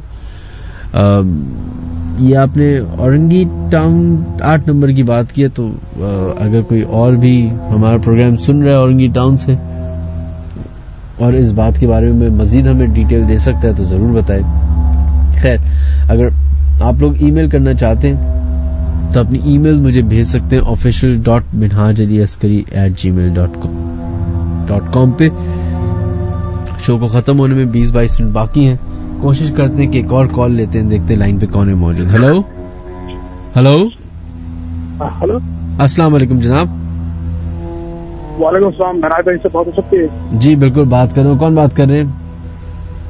जी महराज जी, मैं शहबाज बात कर रहा हूँ, नॉर्थ कैरोलिना अमेरिका से। अरे शहबाज साहब, कैसे हैं आप? बिल्कुल ठीक ठाक, आप सुनाएं? मैं बिल्कुल ठीक ठाक जी। अमेरिका के क्या हालात हैं वहाँ पे? आपकी तरफ कोरोना वायरस से प्रिकॉशंस लिए जा रहे हैं कुछ? आपकी तरफ की क्या रिपोर्ट है? महराज भाई, नॉर्थ कैरोलिना में तकरीबन 20-25 केसेस ऑफिशियली हो चुके हैं और लोगों में बहुत ज्यादा पैनिक है। पैनिक तो सही है, यहाँ जरूरी है। पे सैनिटाइजर्स, टिश्यू पेपर्स सब कुछ खत्म हो चुका है। अच्छा, हाँ, मास्क वगैरह बिल्कुल कहीं से नहीं मिल रहे। ये तो ऐसा लग रहा है जैसे आप पाकिस्तान के बारे में बात बता रहे हैं। नहीं, बिल्कुल सीरियस बता रहा हूँ आपको। नहीं, पाकिस्तान में भी बिल्कुल ऐसी हो रहा है कि अमेजोन ऑनलाइन भी कुछ नहीं मिल रहा। जाहिर है, अमेजोन वगैरह भी तो वो किसी और जगह से ही लेते हैं। खैर, आप बताएं कि अमेरिका में आप कितने साल से हैं? मैं 2000 सितंबर में आ गया था यहाँ पे। तो आपको तकरीबन 10 साल हो गए? नहीं, 20 साल हो गए। 2000 में आए थे। 2000 में आए थे। सही है। तो वहाँ पे कभी आप लोगों के साथ कुछ ऐसे वाकयात हुए? जी, छोटे मोटे हुए, लेकिन अभी जो मैं आपको किस्सा सुनाऊंगा, मैं अपने बड़े भाई का किस्सा सुनाऊंगा। उनका नाम तहसीन है और ये किस्सा है 95-96 का। और ये वाकया पाकिस्तान? जी, पाकिस्तान का ही किस्सा है? नहीं, पाकिस्तान का नहीं है। ये किस्सा है ह्यूस्टन का। ह्यूस्टन के पास एक शहर है, उसका नाम है पैसाडीना। भाई वहाँ पे मूव हुआ था जी, पैसाडीना। बड़े भाई वहाँ पे मूव हुए थे अपार्टमेंट में। तो जैसे जब आप मूव होते हो तो लोग आपके पास ग्रीट करने के लिए आते हैं कि आप आए हो, फलाना है। तो उनके पड़ोस में बड़े पुरस्कार से लोग थे। उन्होंने भाई को बोला कि आओ हमारे पास। तो भाई उनके पास चले गए।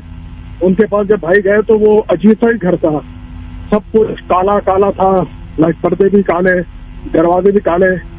उन लोगों ने ड्रेसिंग भी की तो वो सब काले थे। एक्चुअली वो शैतान के पुजारी थे। अच्छा। ये अमेरिका में उस जमाने में बहुत कॉमन था। सही। और उन्होंने बातचीत की भाई से और फिर वो अपने मतलब पे आके उन्होंने भाई को बोला कि आप हमारे साथ आ जाओ, हम आपको माला माल कर देंगे, सब लाइक दैट। तो भाई ने बोला कि भाई ने आराम से उनको एक्सक्यूज कर दी कि नहीं, मतलब ये हमारा प्लेस नहीं है और मैं इस चीज में नहीं पड़ता। खैर वो बातचीत हुई, भाई घर आ गया। मामला जो थे चलते रहे तकरीबन 1-2 हफ्ते। उसके बाद अजीब गरीब हरकतें शुरू हो गई भाई के साथ। मतलब होता ये था, भाई रात को आता था। है ना? जी, बोलते रहिए। जी, अच्छा जी, एक्चुअली मैं ड्राइव भी कर रहा था, जैसे लाइन ड्रॉप हो गई है। नहीं, आप बोलते रहिए। कि शुरू में भाई की चीजें आगे पीछे होना शुरू हो गई। जैसे भाई रात को कमीज उतार के सोता तो कमीज उसको मिलती नहीं। वो अपनी गाड़ी में आके मतलब देखता तो ट्रक में पड़ी होती, मतलब चाबी जो होती उसको मिलती नहीं। फिर हुआ ये कि जब वो अपने लिविंग रूम में होता था तो उसको कमरे में अजीब गरीब आवाजें शुरू हो जाती। जब वो अपने कमरे में होता तो उसको लगता है जैसे किचन में कोई है या अजीब हो गई, सरकन शुरू हो गई। और फिर उसके साथ जो उसके रूममेट थे उनको भाई ऐसे हालात में नजर आता है जैसे भाई अपने कमरे में होता तो रूममेट को मतलब उनके लिविंग रूम में नजर आना शुरू हो गया भाई। उसके बाद एक भाई का बहुत अच्छा दोस्त था, उसका मुझे नाम याद नहीं आ रहा, लेकिन वो बेचारा अपने कमरे में लेटा हुआ था तो कोई ऐसी कुव्वत थी जो भाई की शक्ल में गई, उसने उसकी इतनी पिटाई लगाई कि उसको मार मार के अदा बुआ कर दिया। वो बेचारा उसी वक्त घर छोड़ के भाग गया। और फिर हुआ ये कि भाई की सेहत काफी गिरना शुरू हो गई और वो भाई अक्सर रात को सो के जब उठता था सुबह तो अपने कमरे में नहीं होता था, मतलब घर के पास जो ट्रैश के जो कैन होते हैं वहाँ भाई सुबह उठता था, उसको समझ नहीं आती थी कि ऐसा हो क्या रहा है। अच्छा। उसके पास एक नया रूममेट, 2 भाई आए, वो पेशावर के पठान थे। तो भाई ने उनको समझाया यार कि मेरे घर में तो अजीब गरीब हरकतें हो रही है। उन्होंने बोला कुछ नहीं होता, हम निपट लेंगे। यकीन करें विनाश भाई, वो 2 भाई बेचारे शाम को आए थे और वो सुबह अपना सामान छोड़ के भागे। उनको इतना तंग किया उस कुवत ने। तो फिर उस कुवत से मतलब वो फिर भाई को समझ में आ गया था कि जिन लोगों में उन्हें शैतानी होते हैं। तो एक कराची के कोई हमारे जानने वाले थे, उनसे बात की तो उन्होंने फिर कुछ पढ़ाई वगैरह करके भाई की जान छुड़ाई थी, लेकिन भाई को वो घर छोड़ना पड़ गया था। अच्छा, तो ये आपने कौन से शहर का नाम बताया ह्यूस्टन में? ह्यूस्टन के पास ही एक और शहर है, उसका नाम है पैसाडीना। और ये अभी भी आपके भाई उधर ही रहते हैं? नहीं भाई अब यहाँ नॉर्थ कैरोलिना मूव हो गया है। भाई की सेहत में बहुत गिर गई थी उसके बाद, लेकिन वो बस आप समझे कि वो बेचारा मरते मरते बचा। चले शहबाज साहब। और यहाँ पे मेरा बिजनेस है और यहाँ जब हम लोगों ने बिजनेस लिया था, जो सॉरी मैं आपकी कॉल लंबी हो रही है, वो उस बंदे का नाम फ्रेजियर था, उसकी डेथ हो गई थी। तो हमारी मतलब किस्मत से हमें बहुत अच्छी डील पे वो बिल्डिंग मिल गई थी। तो वो जो बाबा फ्रेजियर थे वो हमें काफी टाइम तक नजर आते रहते बिल्डिंग में, लेकिन उन्होंने कभी हमें तकलीफ नहीं दी थी। फिर उसके बाद हमने ऊपर मस्जिद बना दी थी छोटी सी, तो उसके बाद हमें वो कभी नजर नहीं आया।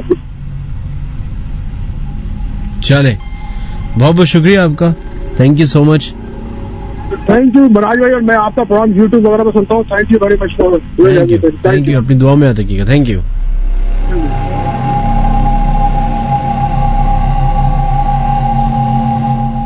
चलें जनाब, बढ़ते नेक्स्ट कॉलर की तरफ, देखते लाइन पे कौन है मौजूद। हेलो अस्सलाम वालेकुम। जी वालेकुम अस्सलाम जनाब, कौन है हमारे साथ लाइन पे मौजूद? मनाज भाई, मेरा नाम नबील है, नबील यासीन। जी नबील जी मनाज भाई। आज इतने सारे नबील आ रहे, 3-4 नबीलों की तो ईमेल पढ़ चुका हूँ मैं अभी तक। 5वें आप हैं जी नबील। मनाज भाई, मैं आपसे एक वाक़या शेयर करना चाहता हूँ। वाक़या जो है वो मेरी कजन के साथ पेश आया था। कजन के साथ पेश आया था?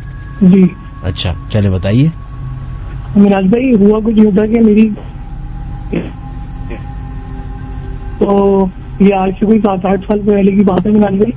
हम लोग गुलबर्ग में रहते थे मिराज भाई। कहाँ रहते थे? गुलबर्ग, फेडरल भी गुलबर्ग में रहते हैं। सही। तो मिराज भाई हुआ कुछ इस तरह से था कि हमारे घर के बाहर मिराज भाई बहुत बड़ा ना एक आम का पेड़ था। तो मिराज भाई वो कुछ मतलब उसमें तार वगैरह आते थे इलेक्ट्रिसिटी के, तो उसको वजह से ना उसको काटना पड़ गया था। तो मैंने जब उसको काटा तो अचानक से ना उसको काटने के फौरन बाद से मेरी कजन के ऊपर ना मतलब अजीब तरीके से उसने बिहेव करना शुरू कर दिया। और मतलब के ना रात भर मतलब उसकी और भी महंगे सिस्टर्स हैं, लेकिन वो जो है ना बहुत अच्छी तरीके से बिहेव करने लगी। तो मैंने आज भी अब जब उसकी ये वाली सिचुएशन मतलब काफी दिनों तक तो मतलब हम लोग समझे कि मतलब तबीयत खराब है इसलिए कर दी है। जैसे कि होता है कि कोई मतलब उसको समझ ही नहीं रहा था उसकी मतलब ना चीजों को हम लोग लाइटली ले रहे थे, कोई भी उसको सीरियस नहीं ले रहा था। और मेरे जो मामू हुआ ना, असल में मेरे मामू की बेटी थी और मामू भी ना मेरे आउट ऑफ सिटी थे। सही। तो मिनाज भाई हुआ ये कि हम लोग जो है मतलब पहले तो उसको बहुत लाइटली लेते रहते थे, तो ना मिनाज भाई उसकी कंडीशन जो है ना वर्स्ट होती चली गई। मतलब कि ना कभी चीखना चिल्लाना शुरू कर दिया बस बगैर किसी बात के, उल्टी मतलब कभी कह रही है कि ना मेरे भाई वगैरह जो है ना अलमारी के अंदर बंद है, रात को उठ के ना इस तरह से मामी से बातें करने लग गई। तो ना अब मामी परेशान होना शुरू हुई कि मतलब ये सब क्या हो रहा है। और फिर मिनाज भी मतलब जो है ना, फिर मतलब अजान के टाइम पे बहुत जोर जोर से रोने की आवाजें आना शुरू हो गई। और इस तरह की मतलब कोई मतलब बाहर से फर्स्ट फ्लोर पे रहते थे मामी लोग ना, तो मिनाज भी बाहर से कोई गुजर रहा होता था तो उसके ऊपर चीखना शुरू कर देगी, फिर उसको पकड़ के अंदर लेकर आते थे। मतलब बहुत बढ़िया है ये सब। सही। तो फिर जो है मिनाज भी उनको डॉक्टर के पास कंसल्ट किया, डॉक्टर को दिखाया बहुत सही तरीके से, लेकिन डॉक्टर ने बोला कि बिल्कुल नॉर्मल है। तो फिर मामू जब आए मिनाज, मामू के आते ही तो ना उसकी कंडीशन और वर्स्ट हो गई। मतलब फिर तो वो समाज 3 लोगों को मामू पकड़ते थे, उसको मेरे भाई पकड़ते थे, लेकिन वो ना किसी से भी कंट्रोल नहीं होती।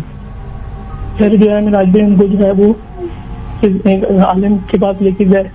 तो उन्होंने मतलब काफी आलिम के पास दिखाया, सबने उसका अपनी तरीके से इलाज करने की कोशिश करी, लेकिन मिनाज भाई वो उसकी कंडीशन बद से बदतर ही होती गई, संभल ही नहीं रही थी उसकी तबीयत। फिर मिनाज भाई एक आलिम को दिखाया, उसकी कंडीशन मिनाज भाई ऐसी हो गई थी कि वो 20 आइसक्रीम, जेट स्पॉट आइसक्रीम आती थी मिनाज भाई, वो एक टाइम में खा जाती। और अगर उसको ना दो तो मिनाज भाई वो घर में तमाशा होता था, वो चीज तो चीज पुकार होती थी कि मतलब पूरे महल्ले, मतलब पूरी हमारी जो गली थी ना, पूरी स्ट्रीट जो है ना, वो इस चीज से पता लग गया था कि ना इससे मामू को कुछ हो गया। तो मिनाज भाई इस तरह से चलता रहा काफी टाइम तक। फिर किसी ने हमें आलिम का बताया, उसको पापोश में आलिम का मतलब उसका फीसबिलिल्लाह काम करते थे, वो बड़े अच्छे थे। उन्होंने काफी टाइम उसका इलाज करा मिनाज भाई, तकरीबन कोई 6-7 महीने तक रेगुलरली उसको लेके जाते थे मामू, उसका इलाज होता था। फिर मिनाज भाई की कंडीशन बेटर होना शुरू हुई। बेटर होते होते होते फिर अल्लाह का शुक्र है मिनाज भाई के 6 से 8 महीने में उसकी कंडीशन सही हो गई। लेकिन मिनाज भाई उसकी फिजिकल अपीयरेंस पे इन सब चीजों ने बहुत इफेक्ट किया। उसके फेस बहुत खराब हो गया, उसके बाद पिंपल्स वगैरह, एक्ने वगैरह बहुत हो गई, और उसकी मतलब जो उसके इनर पार्ट्स पे बहुत मतलब इंटरनली बहुत इफेक्ट करके गया वो लोग उसको। मतलब उन्होंने यही बोला कि ये सब होता है जब इंसान पोजेस्ड हो जाता है, तो ये किसी ना किसी तरीके अपने तरीके से नुकसान पहुंचा के जाते हैं। तो अब कैसी तबीयत है उनकी? मिनाज भाई अब तो खैर बहुत बेटर है, अब तो खैर काफी टाइम हो गया, इस बात को 6-8 साल हो गए। लेकिन मिनाज भाई उसके बाद से जो हमारी मतलब मेरी नानी का जो घर है, उस पे जो है मिनाज भाई काफी ऐसी चीजें होती हैं कि अब तकरीबन आप 2 साल पुरानी बात बता रहा हूँ। फिर उसके बाद से ये सब जो है ना चीजें बढ़ती चली गई कि मिनाज भाई हम लोग मतलब घर में बैठे हैं, मतलब रात में ऐसा होता था कि हम लोग सब बैठे हैं, ऊपर से फर्नीचर हिलने की आवाज आ रही है सेकंड फ्लोर से। ग्राउंड +2 का हमारी नानी का घर था, और सेकंड फ्लोर तकरीबन समझ लें कि वो उस टाइम से खाली ही था, जब से कजन तो जो है उसके बाद से वो खाली था। लेकिन मिनाज भाई कभी फर्नीचर हिलने की आवाजें आना जोर जोर से, फिर ऊपर जाके देखो तो कुछ भी नहीं होता था, सारा फर्नीचर अपनी जगह पे होता था। फिर मिनाज भाई पैसे गायब होना।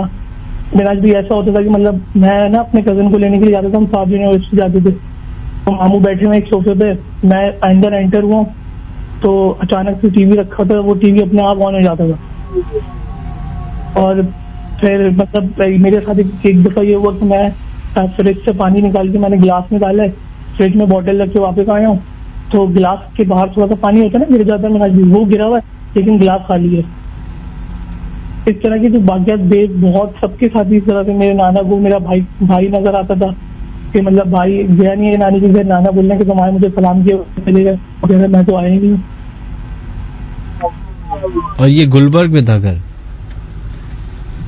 जी चले, thank you so much Nabeel, बहुत शुक्रिया, अपना ख्याल रखिएगा, अल्लाह हाफिज। आप लोगों से एक ऐसी सवाल है, नबील की जो भी कॉल आई है इसमें आप मुझे काउंट करके बताएं कि कितनी दफा उन्होंने मिनहाज भाई बोला है। मेरा गैस है कि 200 करोड़ दफा तो बोला होगा। खैर ये गैस है यूट्यूब वालों के लिए, आई एम श्योर वो बता देंगे। खैर बढ़ते अपनी नेक्स्ट ईमेल की तरफ। अस्सलाम वालेकुम Minhaj, please don't mention my name. जो किस्सा मैं आपको बताने जा रहा हूँ ये मेरे मामू के घर पेश आया है।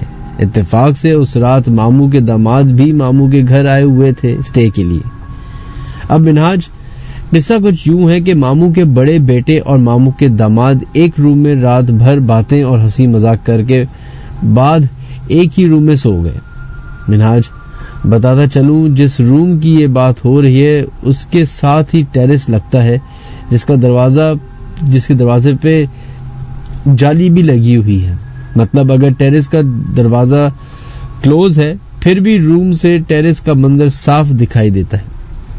मामू के बड़े बेटे बताते हैं कि 4 या 5 बजे का टाइम था कि उनको अचानक से शोर की आवाज आई। आंख लगी गई थी। कहते हैं जब मैंने देखा ये शोर की आवाज कहां से आ रही है तो मेरी नजर टेरेस के दरवाजे की तरफ गई तो क्या देखता हूं कि एक औरत जिसकी शक्ल बहुत खौफनाक और बाल बिखरे हुए टेरेस में खड़ी है, जो अब डोर की फेंस तोड़कर अंदर आना चाह रही थी। कहते हैं ये मंजर बहुत भयानक था। उन्होंने डरते डरते अपने साथ पास में उनके बहनोई जो सो रहे थे उन्हें उठाया और कहा कि एक औरत टेरेस में है जो रूम में आना चाह रही है। तो उनके बहनोई नींद से उठे, टेरेस की तरफ देखा और घबरा कर कहा कि मुझे तो कोई औरत नहीं दिख रही, तुम्हारा वहम है, आयतुल कुर्सी पढ़ो और सो जाओ। मामू के बेटे बताते हैं मुंह पे चादर डालकर जैसे तैसे डर के सो गए। जब सुबह उठकर मैंने अपने बहनोई से पूछा और ये वाकया बताया तो उन्होंने कहा जब रात तुमने मुझे उठाया था तो मुझे भी ऐसा फील हो रहा था जैसे कोई डोर की फेंस तोड़ के अंदर आने की कोशिश कर रहा है, लेकिन मुझे वो मखलूक इस वजह से दिखाई नहीं दी क्योंकि मैंने सोने से पहले आयतुल कुर्सी पढ़ी थी। तुमने शायद नहीं पढ़ी थी इसलिए तुम्हें वो औरत दिखाई दे रही थी।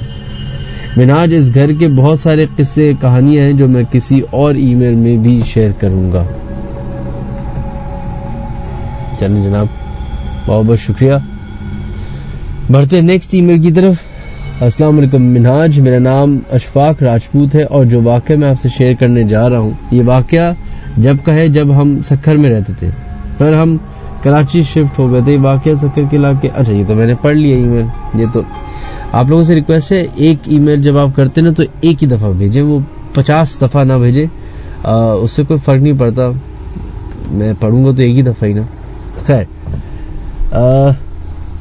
अस्सलाम वालेकुम मिनहाज, मैं पहले ही इस मेल में होने वाले मिस्टेक्स पे सॉरी कर रही हूँ। मैंने ये मेल 2-3 मरतबा पढ़ ली है, बट मुझे नहीं मालूम आप मेरी रोमन उर्दू कितना समझ पाएंगे, और मैं ये मेल आपको पहले भी कर चुकी हूँ बट इतनी डिटेल में नहीं। आज मैं पूरा बैकग्राउंड शेयर कर रही हूँ। Sorry for any inconvenience. मुझे नहीं मालूम कि मैं कितना कंफर्टेबल फील करती हूँ अपना नाम शेयर करने में। हो सके तो नाम शेयर मत कीजिएगा। मेरा नाम वैसे ब्ला ब्ला ब्ला। मैं अभी यूनिवर्सिटी लेवल पे आ चुकी हूँ, तो ये वाकया या वाकयात बहुत पुराने हैं। ये तब के हैं जब मैं सेकेंडरी लेवल पर थी, तब ये वाकयात स्टार्ट होना शुरू हुए और जब तक हम शिफ्ट हुए तब तक चलते रहे। और हमने घर तब शिफ्ट किया जब मैं मैट्रिक में थी, मतलब 2014 आई गेस। हम औरंगी टाउन से उस्मानिया कॉलोनी की तरफ शिफ्ट हुए थे। तब मैं सेकेंडरी लेवल पे आ चुकी थी। हमारे उस घर के 3 फ्लोर्स थे। मैं, मेरी 2 बहनें और छोटी पुप्पो का रूम ग्राउंड फ्लोर पे था। अम्मी अब्बू का रूम 1st फ्लोर पे और बड़ी पुप्पो और कजन्स का रूम 3rd फ्लोर पे हुआ करता था। जब हम शिफ्ट हुए तो वो घर काफी सालों से बंद था। उस घर में छोटे वाकयात होना शुरू हुए, जैसे चीजों का गायब होना, फिर ना मिलना, फैमिली मेंबर्स की शक्ल में लोगों को देखना, और जैसे ही उन्हें आवाज दी जाती या उन्हें महसूस होता हमने उन्हें देख लिया है तो वो सामने ही गायब हो जाते। शिफ्टिंग के कुछ ही दिनों में पहला मेरा भाई स्टेयर्स से गिरा और उसका सर फट गया। फिर कुछ हफ्ते में फुप्पो के साथ यही हुआ। फिर कुछ वीक्स बाद अब्बू के साथ यही हुआ। फुप्पो और अब्बू ने ये बताया कि उन्हें ऐसा लगा कि उनके पाँव किसी ने खींचा हो। मेरा भाई कुछ बता नहीं सकता था क्योंकि वो बहुत छोटा था। घर का वो पार्ट जहाँ सब ने कुछ न कुछ देखा या सुना था वो था 1st यानी अम्मी अब्बू के रूम वाला फ्लोर, और घर के उस पार्ट में मेरे साथ बहुत कुछ हुआ है। और जब तक हमने वो घर छोड़ा नहीं तब तक शायद मुझे उन चीजों की आदत हो चुकी थी। खैर, एक दिन मैं टॉप फ्लोर से नीचे उतर रही थी। मैं स्टेयर्स पे ही थी तो मैंने देखा नीचे वाले फ्लोर यानी 1st फ्लोर पे मेरी हम शक्ल एक लड़की खड़ी है। मैं हैरान हो गई और मेरे कदम रुक गए कि ये मैं खुद को कैसे देख रही हूँ। ये कौन है? उसने मेरी तरफ देखा और वो भाग के अम्मी अब्बू के रूम में चली गई। मैं भागी उसके पीछे। मैं जब उस फ्लोर पे पहुंची, मैंने देखा अम्मी अब्बू का रूम बाहर से लॉक्ड है। फिर जाहिर है मैं डर गई और ऊपर भागी। टॉप फ्लोर पे मैंने किसी को नहीं बताया। दूसरा वाकया ये है कि एक दिन मैं स्कूल के बाद होमवर्क वगैरह करके अम्मी अब्बू के रूम में टीवी देखने चली गई और मेरी सबसे छोटी बहन भी मेरे साथ आ गई। अचानक हुआ ये कि रूम का डोर खुद ब खुद बंद हो गया। पहले मुझे लगा हवा से बंद हुआ होगा। मैंने डोर ओपन किया, फिर इसी तरह 3 मरतबा वो दरवाजा बंद हुआ और मैंने ओपन किया। जब 4th टाइम डोर बंद हुआ, मैंने उसे क्लोज ही रहने दिया। फिर डोर के दूसरी तरफ से आवाजें आने लगी। मेरी बहन ये सुन के मुझसे लिपट गई। नजर दौड़ के नीचे मेरी नजर डोर के नीचे जो क्रैक होता है उस पर पड़ी। मुझे किसी के पैर दिखाई दिए। गौर करने से अंदाजा हुआ कि ये पैर सॉलिड नहीं है, बल्कि मैं किसी के शैडो को देख रही हूँ। अभी लिखते वक्त मेरी नजरों के सामने वो मंजर पूरा रिपीट हो रहा है। वो पैर इंसानों जैसे ही थे, मगर वो सिर्फ शैडोज थे। फिर वो शैडो डोर की तरफ से हटा तो मैंने डरते हुए टीवी वगैरह ऑफ किया और डोर भी डरते डरते खोला। बहन को लेके मैं ऊपर भागी। अम्मी ऊपर थी, मैंने उन्हें बताया। उन्होंने बहन को संभाला और नीचे जाने से मना किया। इसी तरह ये वाकया चलते रहे और हमें बहुत कोशिश की कि हम वो घर छोड़ दें, मगर जब भी ये बात या कोशिश की जाती कुछ ना कुछ प्रॉब्लम हो जाती। मतलब हमें हेल्थ इशू या दूसरे फैमिली इशू से गुजरना पड़ता। 2014 तक घर के हालात बहुत ही खराब हो चुके थे। मेरे अब्बू को मेंटल इश्यूज होने लगे तो मैं अक्सर रात भर जागा करती थी और हमने इरादा कर लिया था कि अब हमें ये घर छोड़ना ही छोड़ना है। घर शिफ्टिंग का फैसला हो चुका था। उसे 1 वीक पहले एक रात मैं हमेशा की तरह जाग रही थी और मैं रेडियो सुन रही थी। मुझे अच्छी तरह याद है 3 बजने वाले थे। मुझे स्टेयर से किसी की उतरने की आवाज आने लगी। याद रहिए मेरा रूम ग्राउंड फ्लोर पे है, मतलब 1st फ्लोर से कोई उतर रहा था। आवाज इतनी ऊंची थी कि हेडफोन के बावजूद मुझे आवाज आ रही थी, या एक हेडफोन कान से निकल आया होगा, मुझे याद नहीं, मगर इतना याद है कि वो आवाज सुन पा रही थी मैं। और मैंने रेडियो ऑफ किया था। मैं सोचा रात के इस वक्त कौन बाहरी पैरों से उतर रहा है। मैंने चेक करने के लिए उठी। ये बात बताती चलूं कि घर में पूरा अंधेरा नहीं था। एक लाइट ऑन थी हमारे फ्लोर की, तो कुछ रोशनी स्टेयर्स तक आ रही थी। खैर, पहले तो मुझे कुछ समझ नहीं आया मैं क्या देख रही हूँ।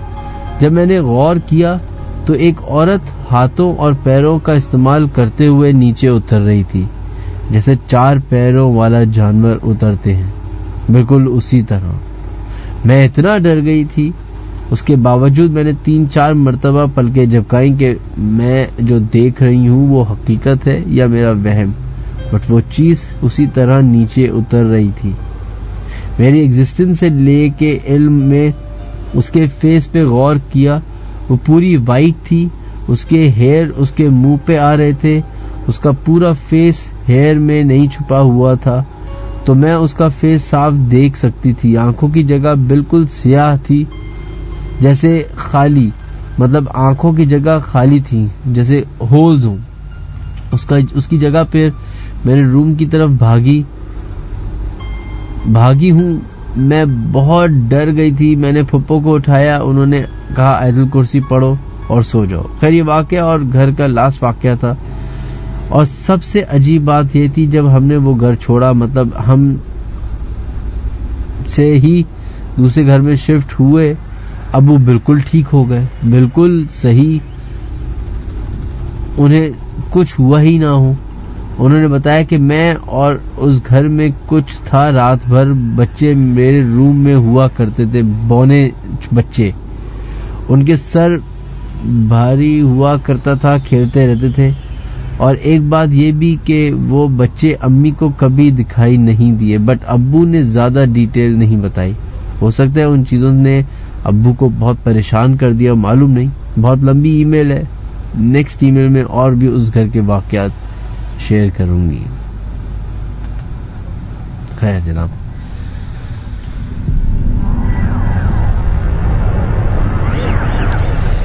बहुत बहुत शुक्रिया आप तमाम लोगों का। आज हमने ईमेल्स पे और आज हमारी फोन कॉल जो थी, आप तमाम लोगों का बहुत बहुत शुक्रिया। बहुत ही इंटरेस्टिंग कॉल्स, बहुत ही इंटरेस्टिंग ईमेल्स थी।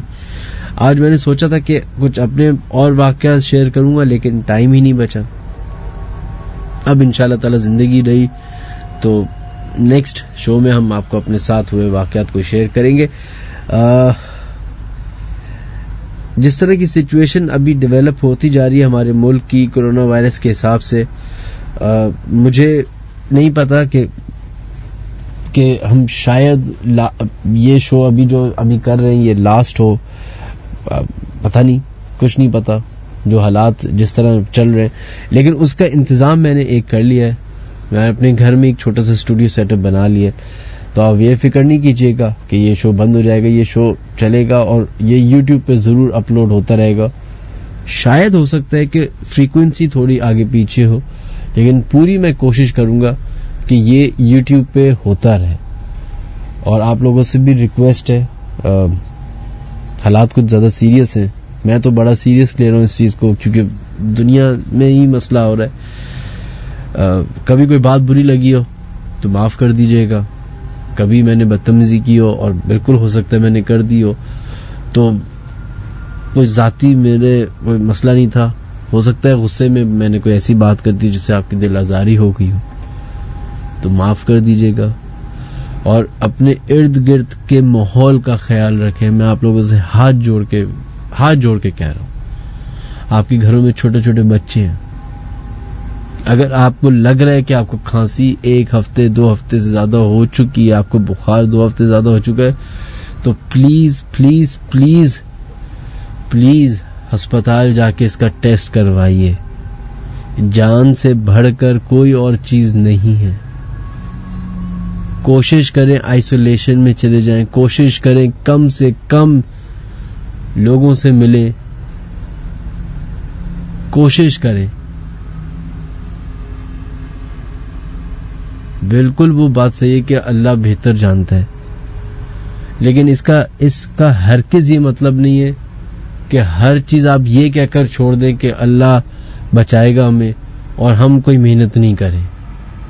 अगर यही सोच रखनी है तो आप रात भर एक काम किया करें, शारे फैसल पे या मेन रोड पे सो जाया करें, बीच रोड पे। अल्लाह ने बचाना होगा तो बचा लेगा आपको। फिर इतने बड़े बड़े घर मकानों की क्या जरूरत है? तो अपने हाथ अपने आप को बावजू रखिए, पाक साफ रखिए। सूरज, मुझे नहीं मालूम इनकी प्रिकॉशंस क्या हैं। करोड़ों एक वबा फैली हुई है दुनिया में और दूसरी वबा फैली है व्हाट्सएप ग्रुप्स पे, जहां पे पता नहीं पाकिस्तान में तो जो भी चीज आती है उसका इलाज प्याज और लहसुन से होता है। ये लहसुन खा ले, वो पानी पी ले, सो जाएगा, ये हो जाएगा। सबसे इसका बेस्ट हल है अपने हाथ आप बार बार धोते रहें, साबुन से सैनिटाइज करते रहें। अपने कपड़े जो आप पहने उसको आप धूप में लटकाएं, ताकि आपको उस धूप से जो जरासीम मरेंगे वो फायदा होगा। फिर अगर आपको बुखार 2 हफ्ते से ज्यादा हो चुका है तो अपने आप को आइसोलेट कर दें अपने फैमिली मेंबर से, बाहर मत निकलें, चाय की दुकानों पे थोड़े अरसे के लिए बैठ जाएं अपने घर में। अभी मुझे नहीं पता कि हुकूमत और क्या डिसीजन लेगी।